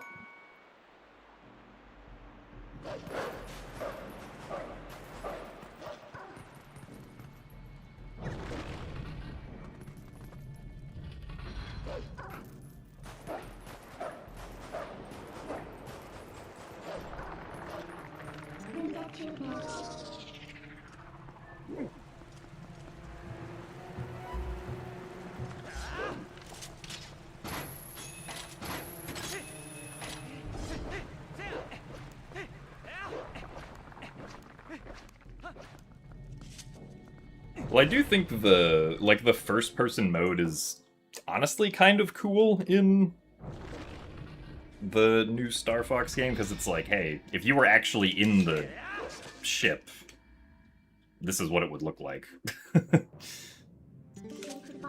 Not so easy now, is it? Not that it was easy before, but...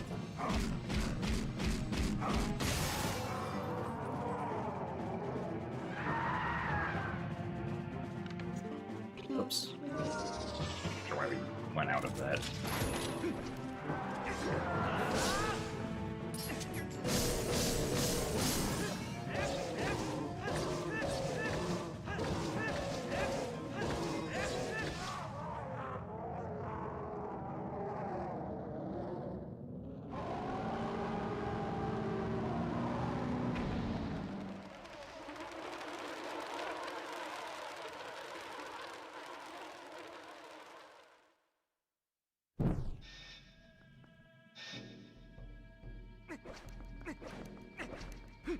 Oh, okay, I didn't realize first person was in the original as well.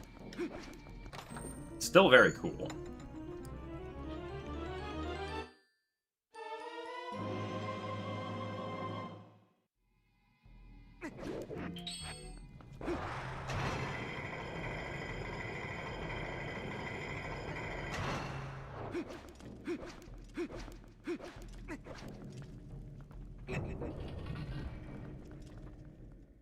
I mean, yeah, I wouldn't say that, like, I mean, really the first-person mode only felt disorienting, like, during the barrel rolls or the somersaults.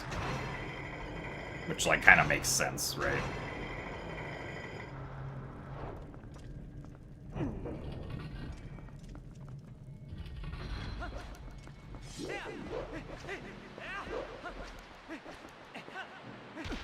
Darn it. Well. Unfortunate. That means I don't think we can make the good cycle.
Alright, let's see if we can do Stallard skip well.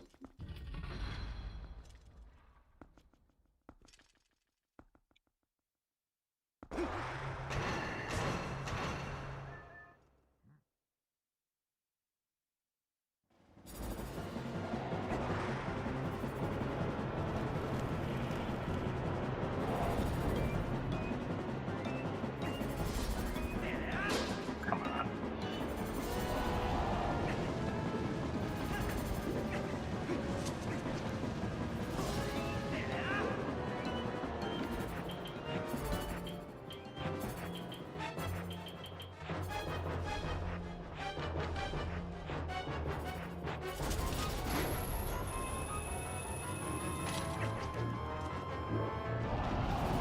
Pretty sure this is gonna hit me. Oh, no, never mind.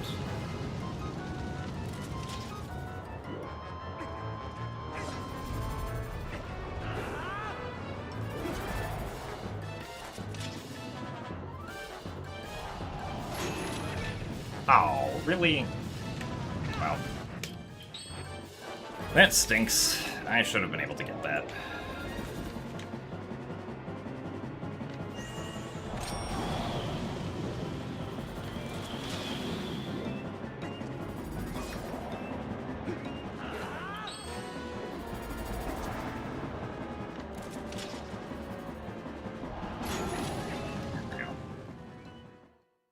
Well, I guess that could have been a best, but...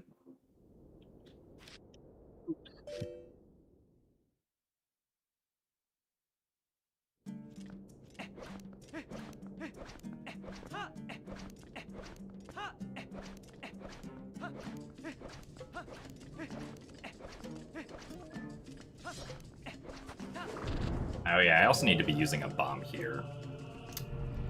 As we can use a bomb to make this Shadow Beast fight a couple seconds faster.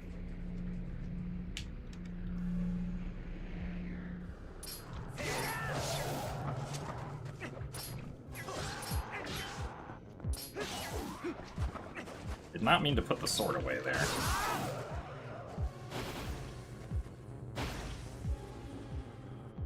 Also, thanks for the good luck, Crush Power Fist. Glad you enjoyed the speedruns. Welcome to the stream. So thanks for the good luck as well, Bear Kafka. We'll probably need the good luck. Since aside from double claw shots, I don't think I have too much time left to save over my PB.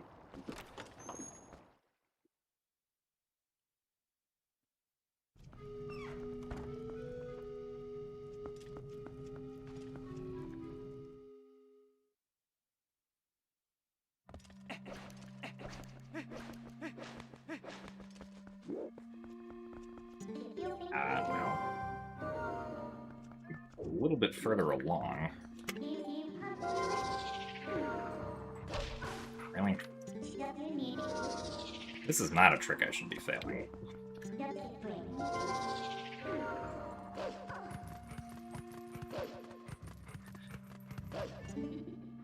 Can't win them all.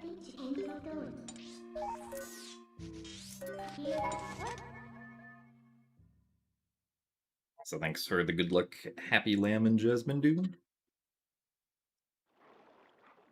don't think there's anything really RNG until we get to, like, Palace. Apparently I can save 30 seconds at the end of Palace. I forgot about this.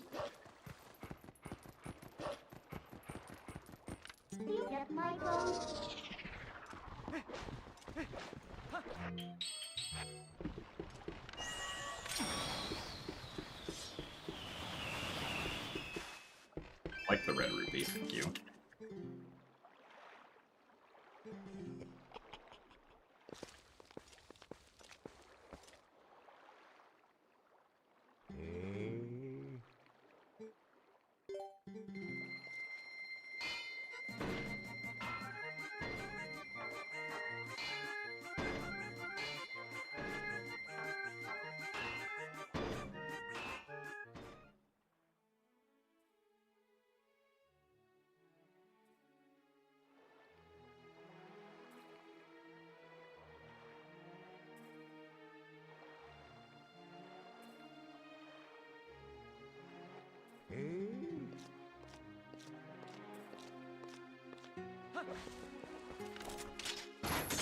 But yeah, Zelda is still, like, the big RNG thing that's left.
Brain was off trying to do this dungeon. I mean, this dungeon can be kind of confusing. Like, this dungeon and Lakebed Temple are... at least the two that I think I had the most trouble with when I played casually. But I played casually, like, 17 years ago, so it's a while for me.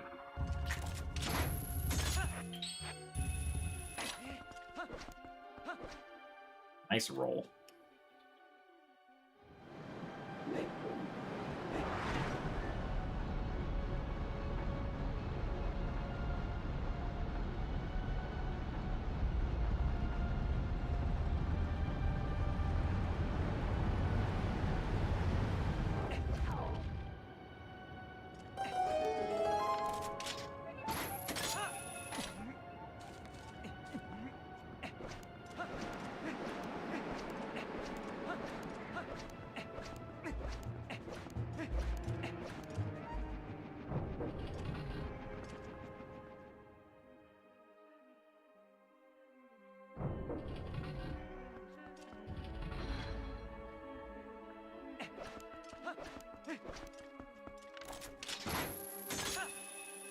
Are any major glitches in this dungeon? Yeah. We kind of already did one of them. We opened up the door to the, like, main center room as Wolflink from as far away as possible, because that skipped activating a trigger that turns on the fan in that room, and that fan being on is what's supposed to prevent you from, like, getting the boss key early. And we're also going to do another trick here to skip activating the cutscene where Argarok breaks that bridge.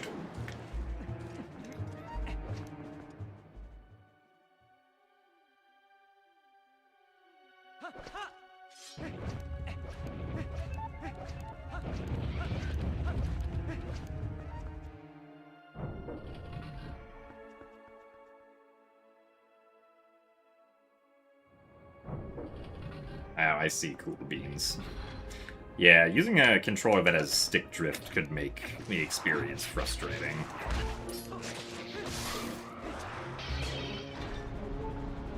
Nice placement of that heart. The fact we only have 1.5 hearts is a little spooky, but we should be fine.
Yeah, the heart containers that at least I grabbed for the run are the Morpheal and Argarok heart containers.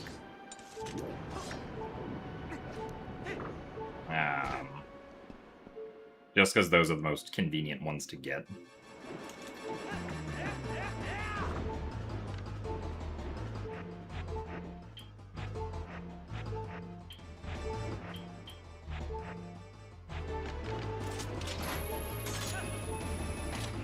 Also, the first 2 bosses that we beat, so they're the only 2 we can get up until that point.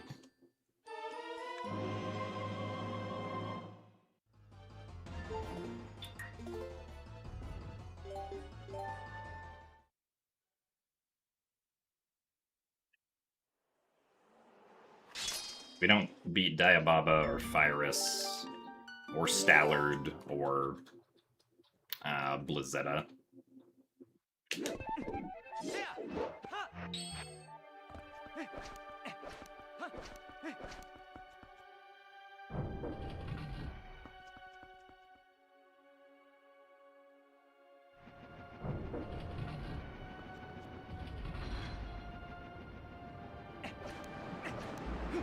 I mean, personally, I'm excited for the OOT remake.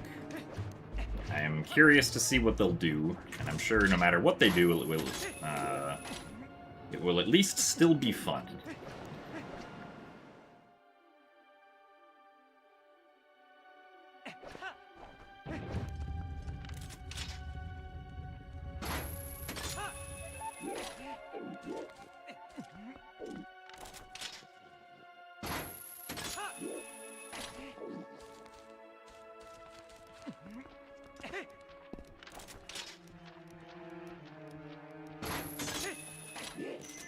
Hopefully this is fine. 1 pixel. There we go. I probably should have lowered down a little bit more, but this works.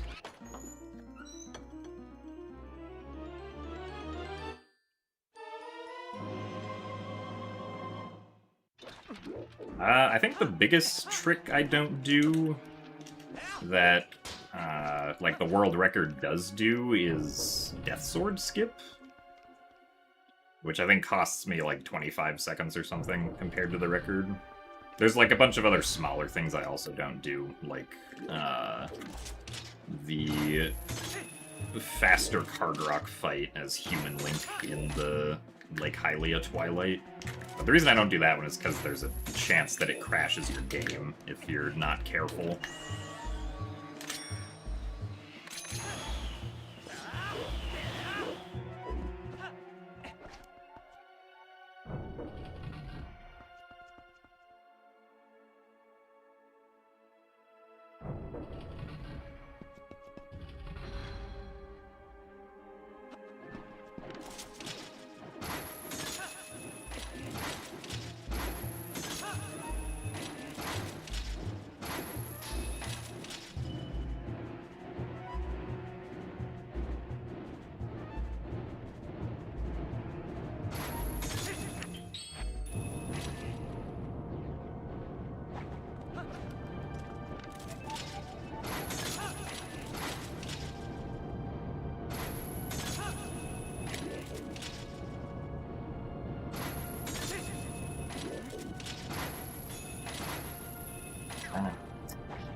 Once again, missed that.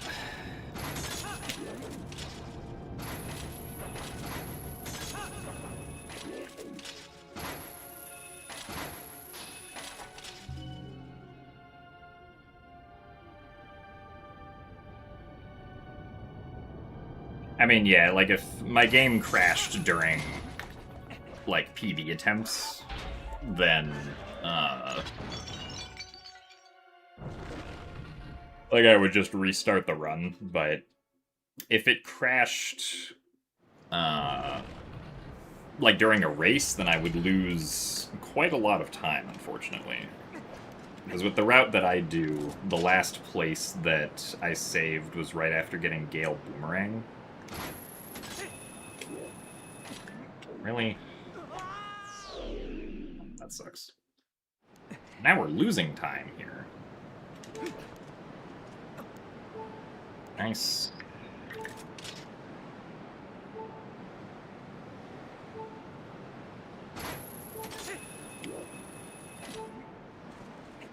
Well. Nice. Yeah, unfortunately we're losing like 30 seconds here, I think.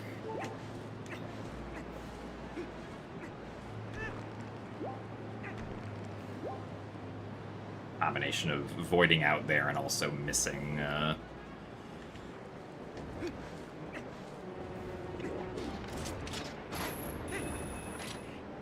the fast fan cycle in the previous room.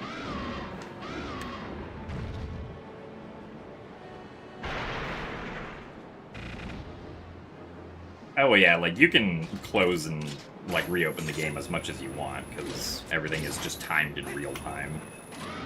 You just can't use, like, any save data that was made before the timer started. Is generally how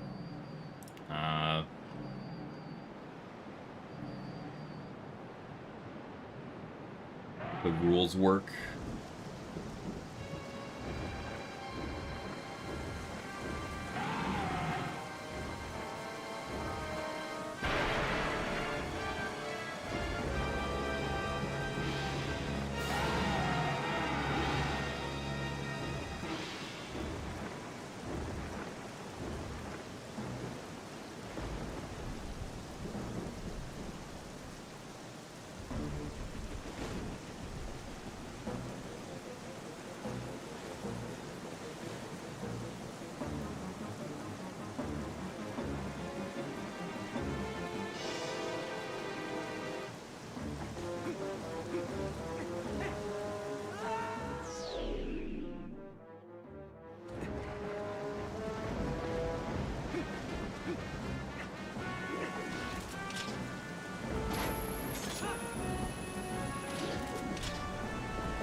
Oh yeah, if you're consistently crashing going into Forbidden Woods in Wind Waker, it's probably because, like, there's a scratch on your disc or something.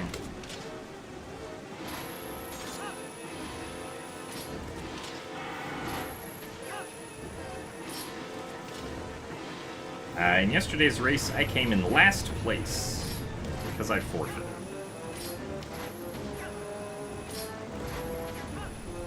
I accidentally made a mistake at the start of the seed that I did not realize, and it was a very bad mistake.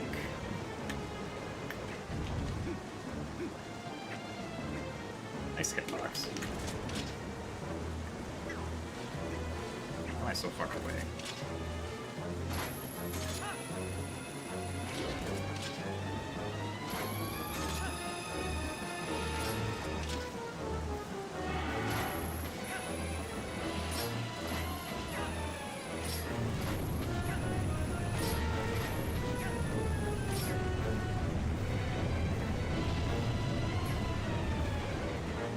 The mistake is that I accidentally marked an incorrect region as barren. That was not actually barren. Why did that not work? Alright, well, now we're really losing time here.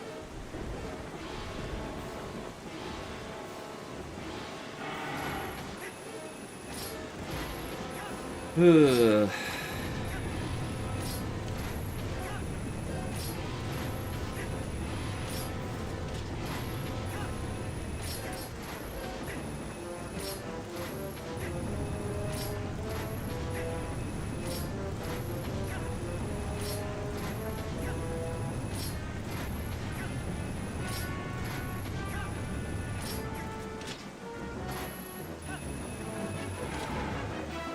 Well, this sucks.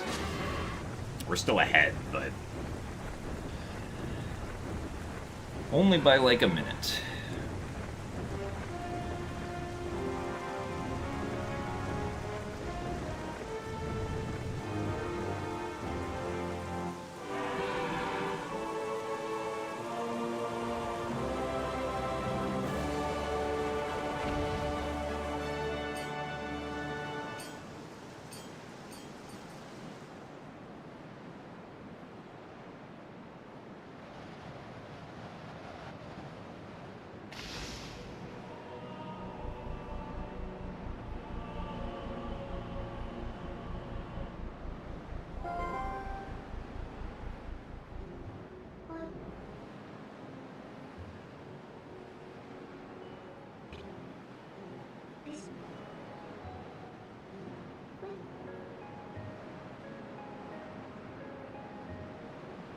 Thought about trying to get into running the ship category for OOT, since you don't have access to an N64, but it's a lot to learn.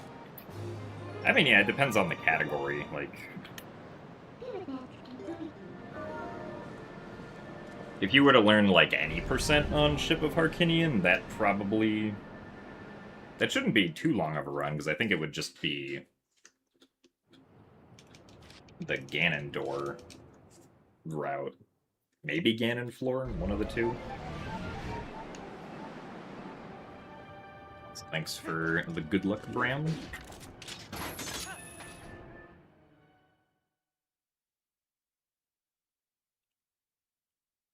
This is being played on an actual console. It's not being played on emulator.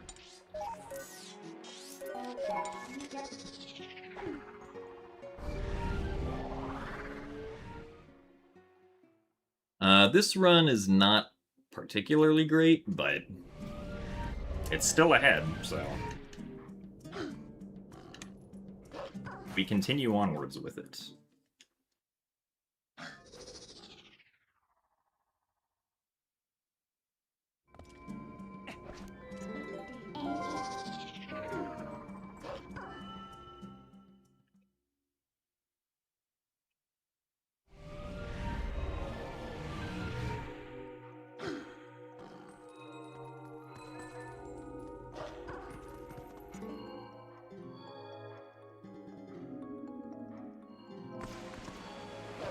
Nice dig.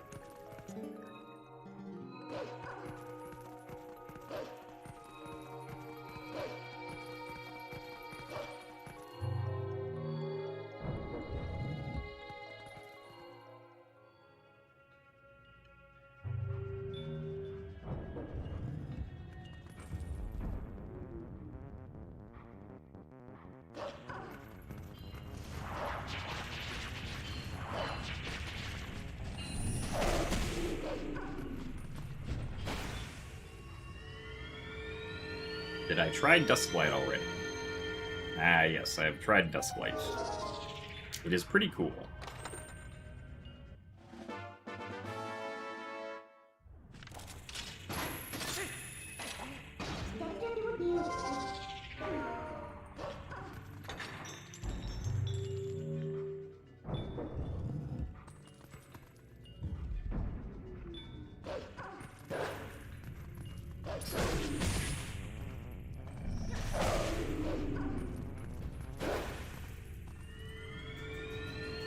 Ah, yes, I do plan on playing and probably speedrunning the OOT remake.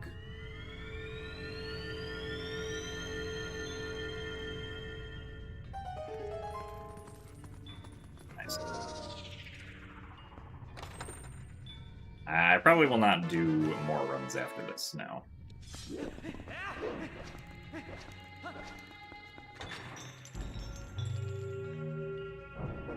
Speedrunning the OOT remake is also gonna be interesting to some degree because, you know, assuming that Homebrew does not suddenly get cracked for Switch 2 before the game comes out, which is probably not going to happen. Like, there's not going to be, like, any practice tools or, like, repository of saves that you'll be able to use for playing the game. It's going to be very old-school style speedrun practice.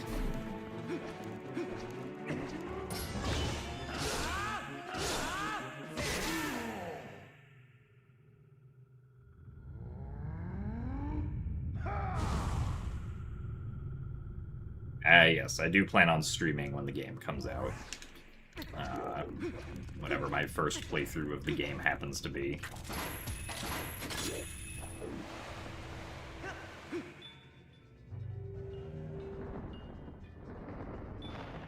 Yes, I have heard about Courage Reborn.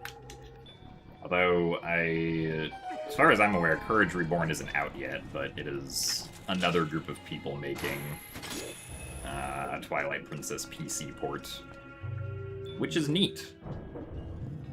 Now we can have 2 Twilight Princess PC ports instead of 1.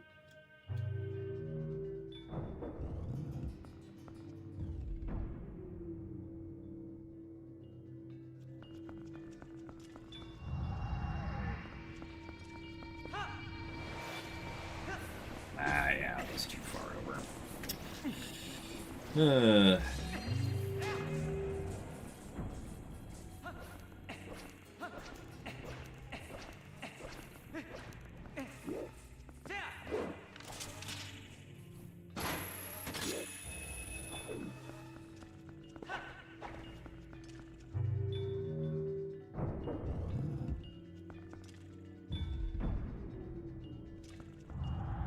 Yes, I will be at GDQ.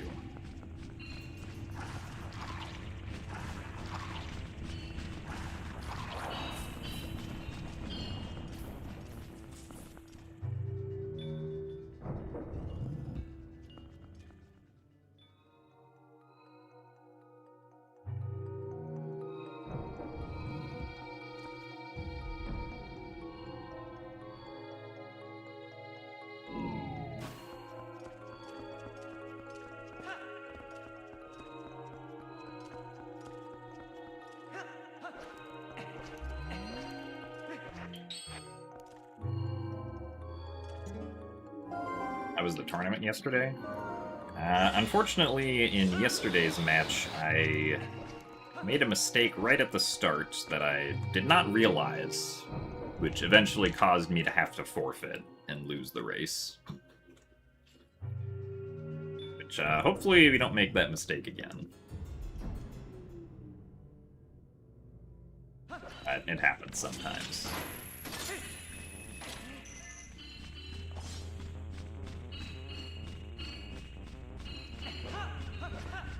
I kinda don't like this position, but...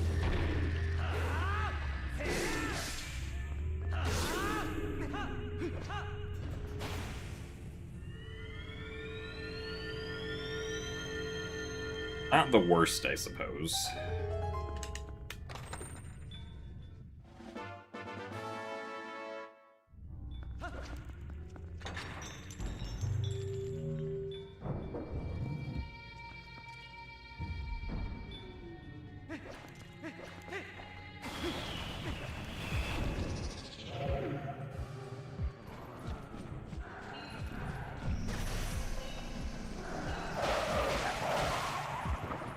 I thought only one of them came over.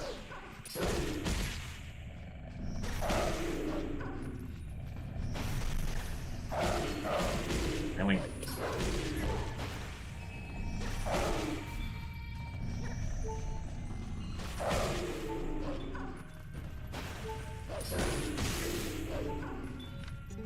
Oh, that was bad.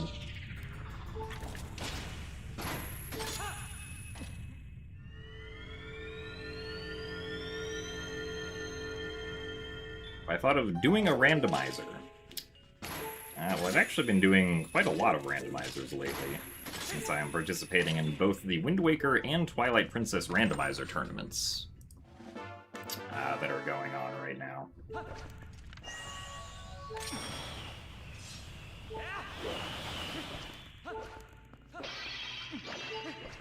Arts. I'll also bonk, apparently.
Interesting.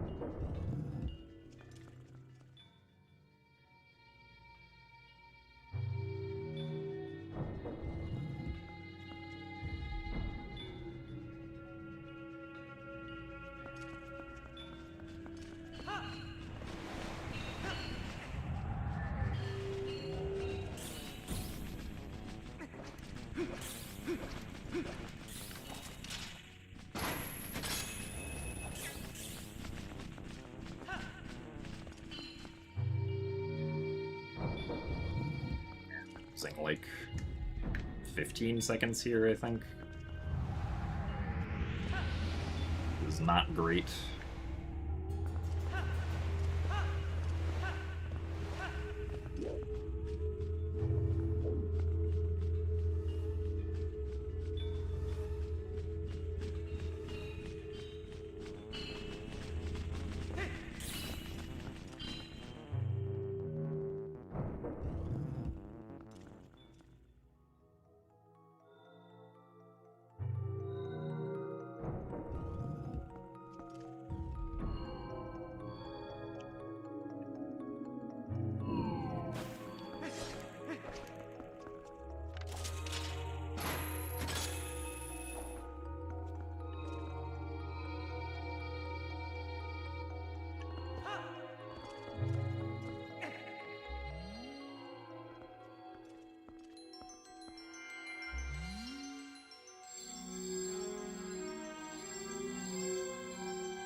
The first Zelda game I played was Twilight Princess on the Wii in 2009. Also, thanks for the good luck, Ace and Shankshaw.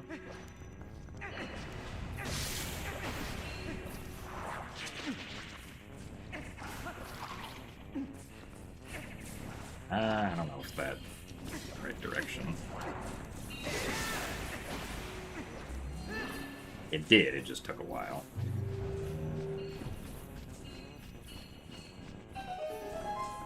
Nice camera angle.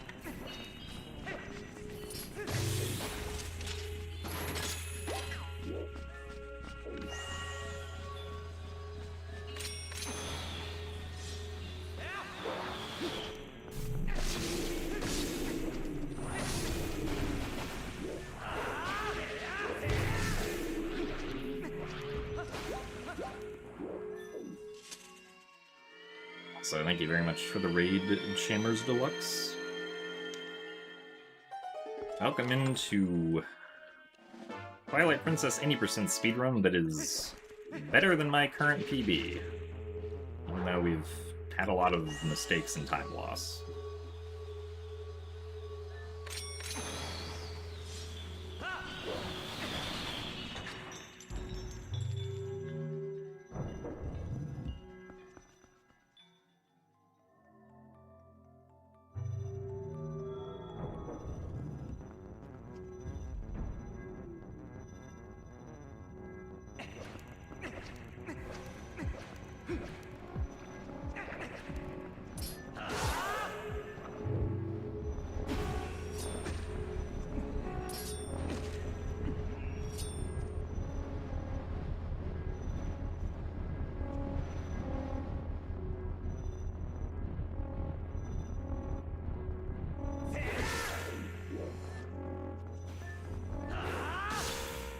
I wonder if I should learn this LJA. I don't actually know what the timing is on GameCube, because it's different from Wii U.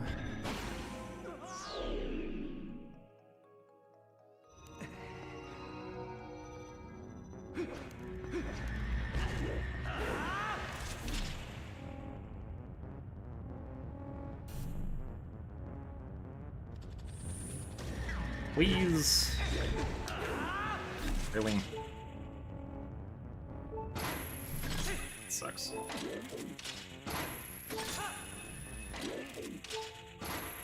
I have to drop down here carefully now.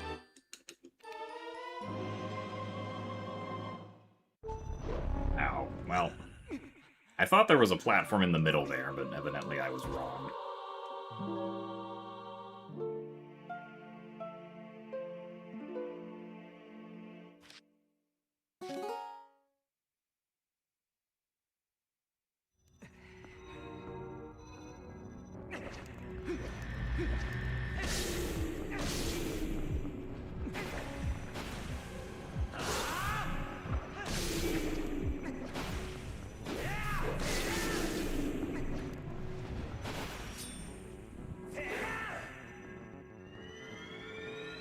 Well, that means we're not saving time here. Probably losing time. No, you don't lose the key. You just respawn at the start of the room.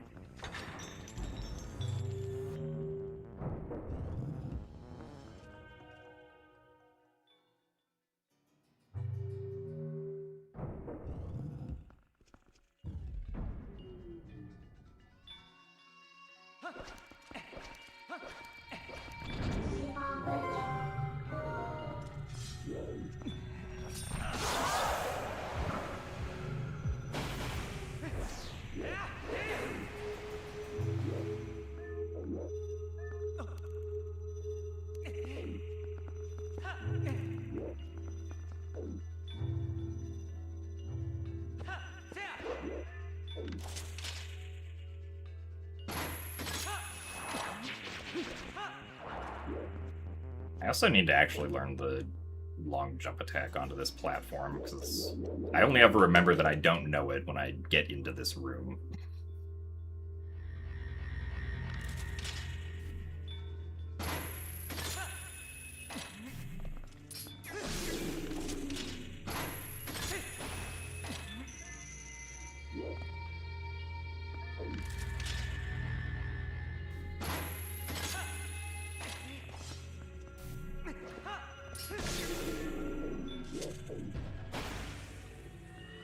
My favorite hidden skill?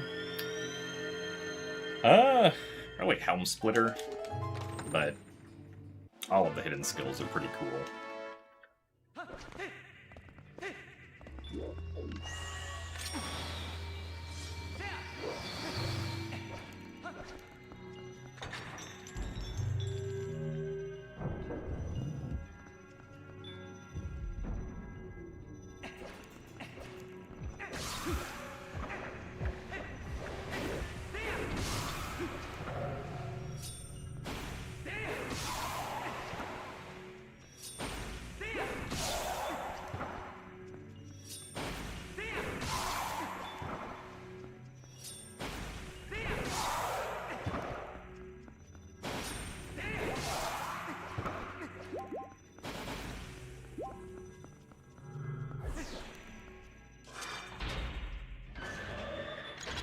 think the next Zelda might have something like the hidden skills. Maybe.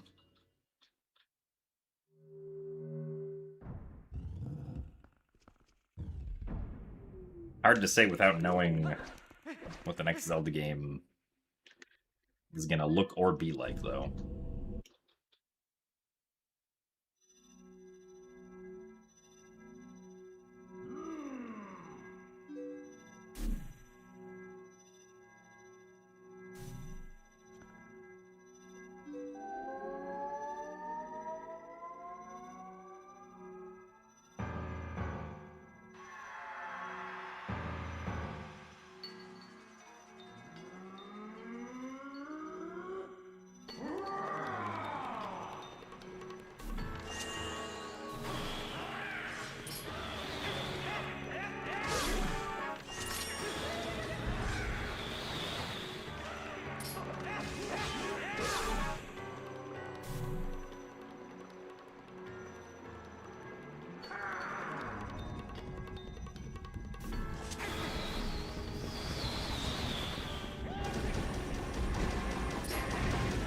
Link.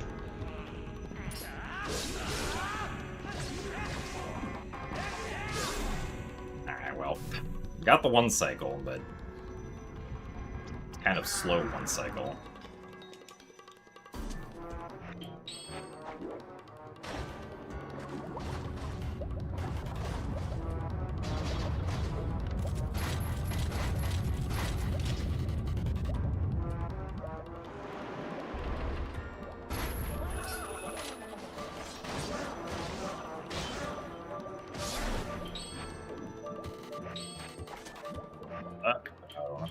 Wow. I thought we had started the animation for pulling the bomb out, but I was wrong.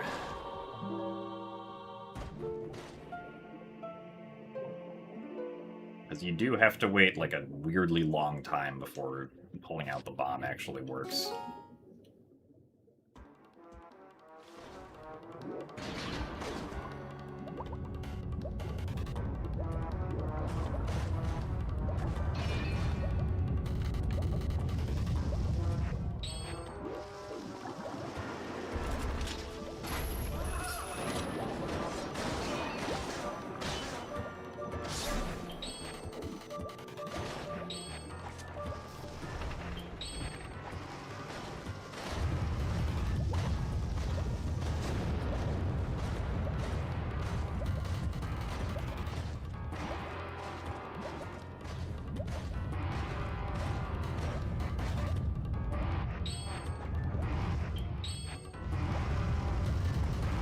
What phase you're already in is just essentially how it works.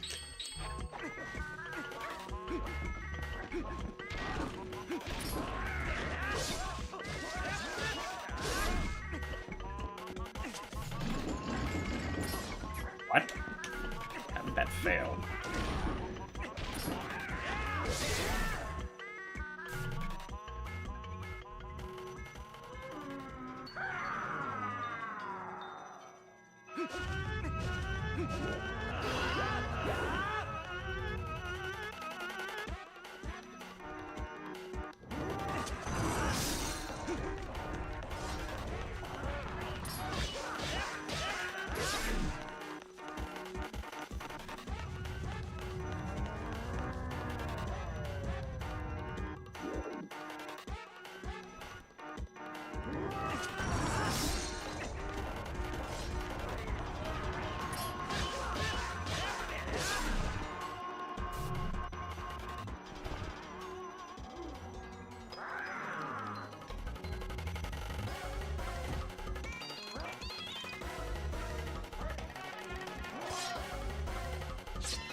Hello, comics.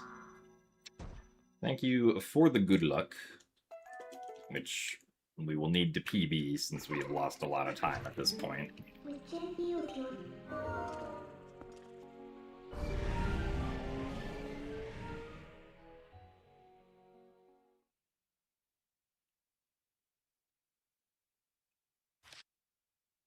But I am doing well. I am also excited to see you at GDQ in less than 2 weeks. Sure, we will all have a grand old time.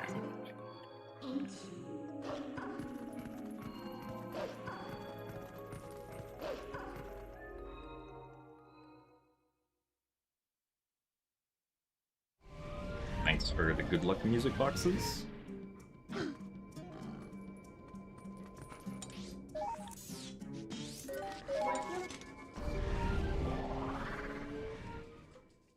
Why is it evening in game now? Seems kind of weird.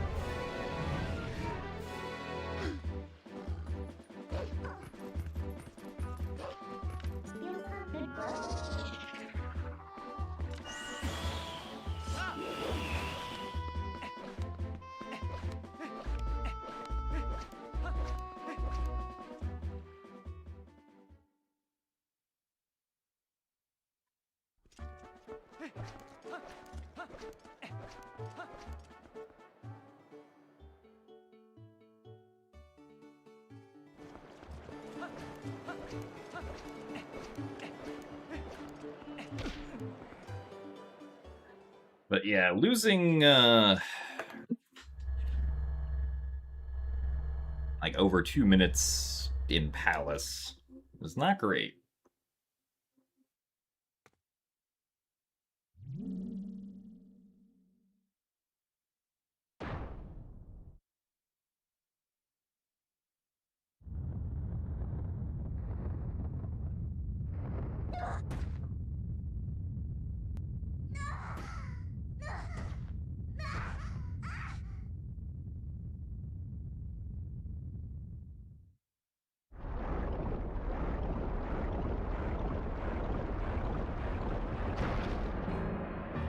Also, good afternoon, Boss Lady Trey.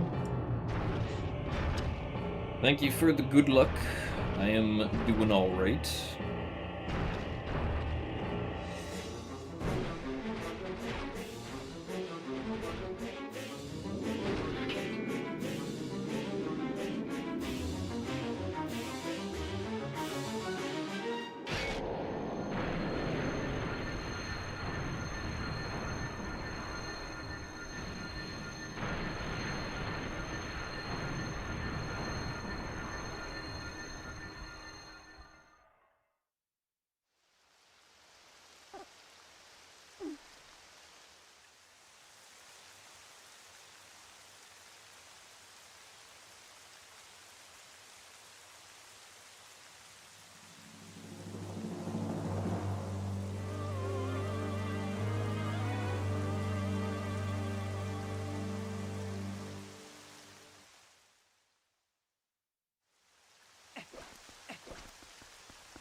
Well, I unfortunately have not learned Friendless, so I will not be attempting Friendless.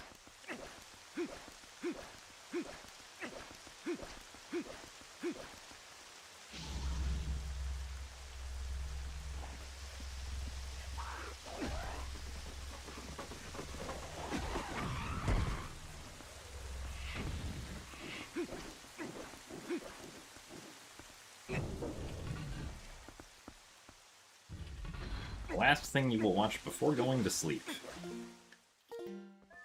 Nice. We do enjoy sleep around here.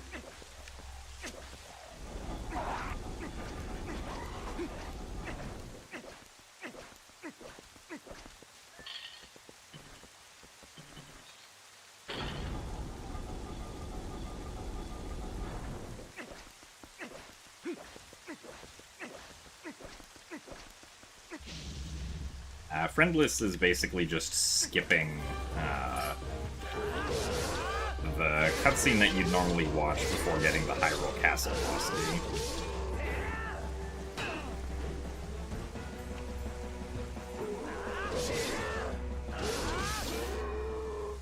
So there's a way you can do a precise bomb boost to get around the trigger for the cutscene, and then you do a displacement clip through the bars, because the bars never raised up since you didn't watch the cutscene.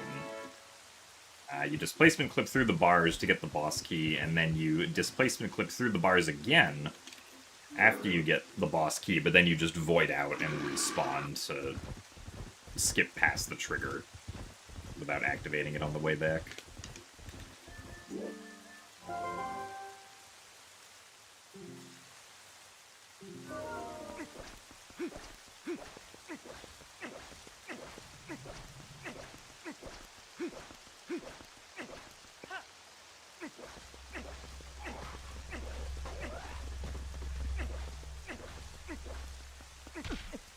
Nice. Nice. Surprised I wasn't close enough to the door either of those times.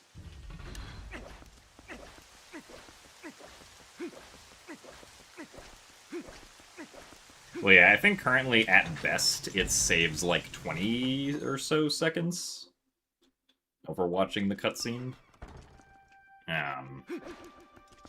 There is also a way that you can do it with jump strike long jump attacks that's much easier, and like 100% will probably do from now on.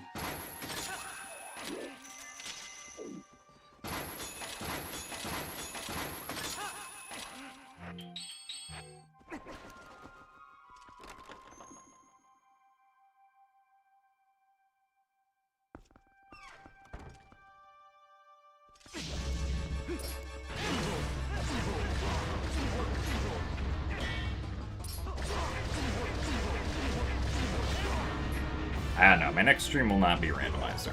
My next stream will be my match against G's for the Wolfdash 5 tournament. A match which I'm probably going to lose, but we will still give it our best shot.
Yeah, the GameCube version of Twilight Princess, unfortunately, is kind of expensive.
Yeah, I mean, well, so you don't technically need a GameCube to play GameCube games. You can get a Wii that's able to play GameCube games, which I imagine would be cheaper than a GameCube, but you can also play on Dolphin to just, like, try out speedrunning the game if you want, and then if you do like it, oh, come on.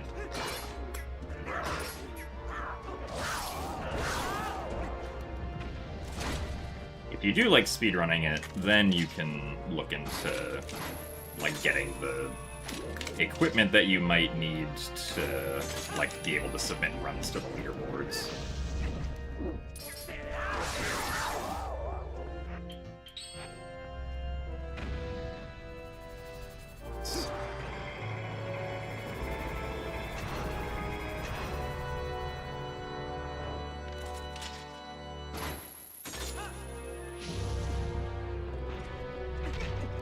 Nice.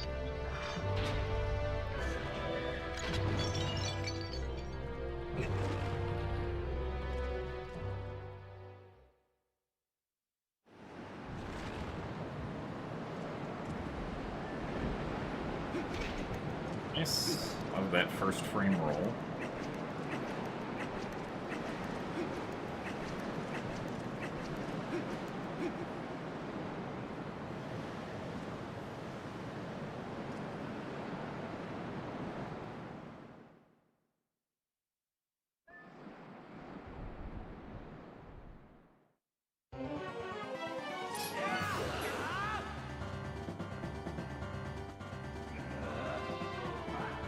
Oh, alright, well. Immediately starting off with at least an 8 cycle, so I don't think PB is possible anymore.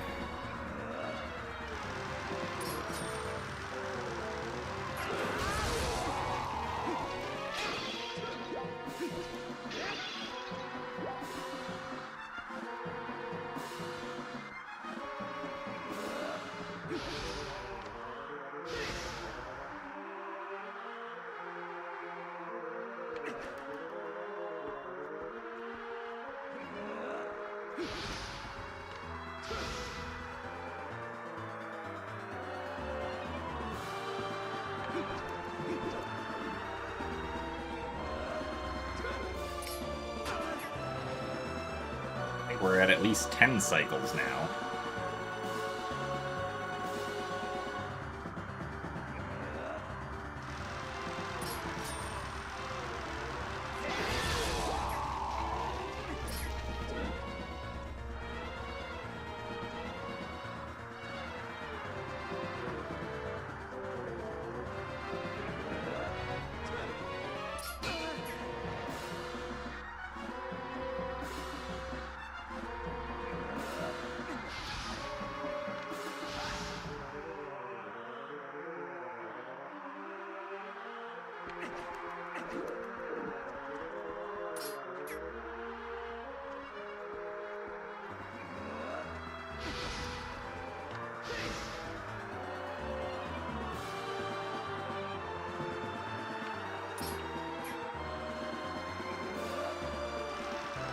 Okay, that was like a 10 cycle, I'm pretty sure. Ah, yes, this fight is indeed RNG.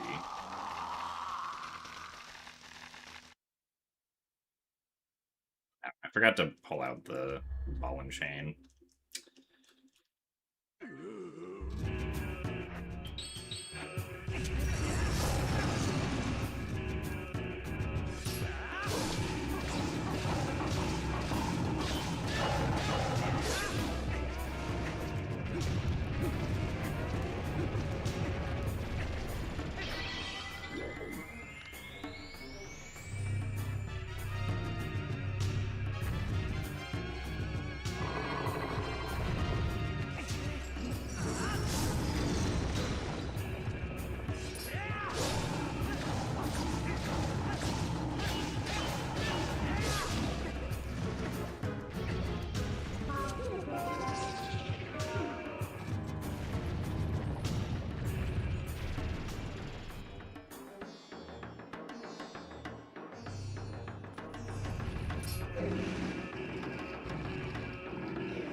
Really?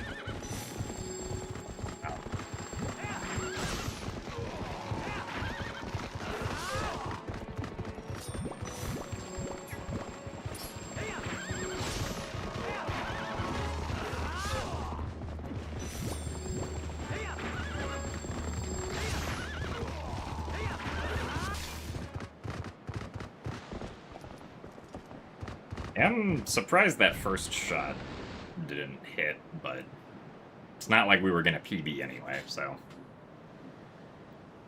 It is okay.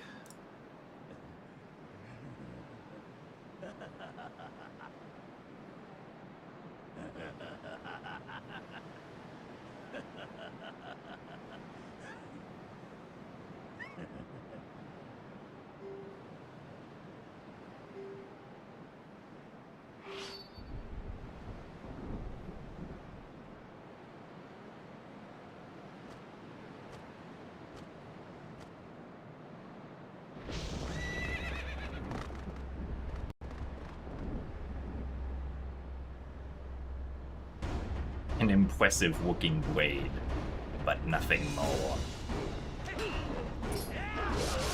Ooh, Ganondorf speak.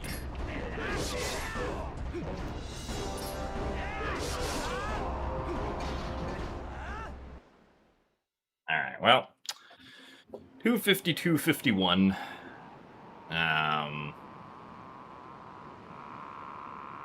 Yeah, definitely a lot of mistakes. A lot of good segments, though, too. Like, Enter Arbiter's Grounds and Spinner. Our claw shot segment wasn't too bad, finally. It can still be improved by quite a bit still, but significantly better than previously. I'm not aware of a current any percent task that's, like, actively being worked on. Although I think there were... Like, there's been some work done on one. But it hasn't gotten, like, particularly far.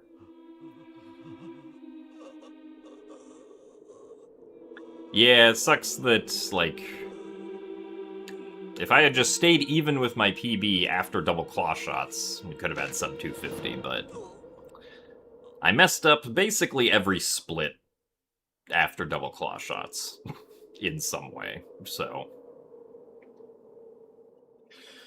But hopefully we don't make as many mistakes tomorrow, which is when our match is gonna be, so...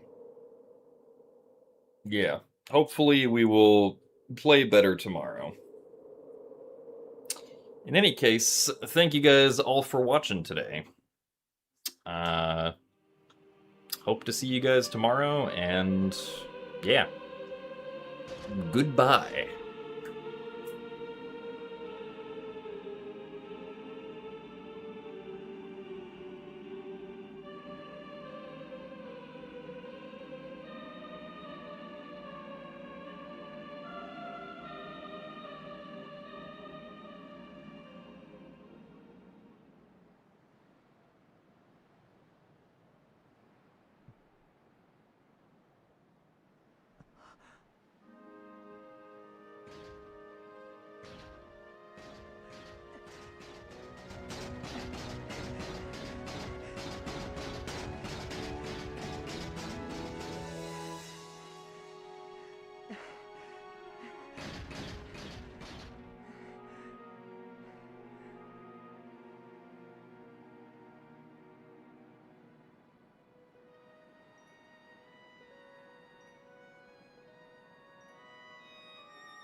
crystal again.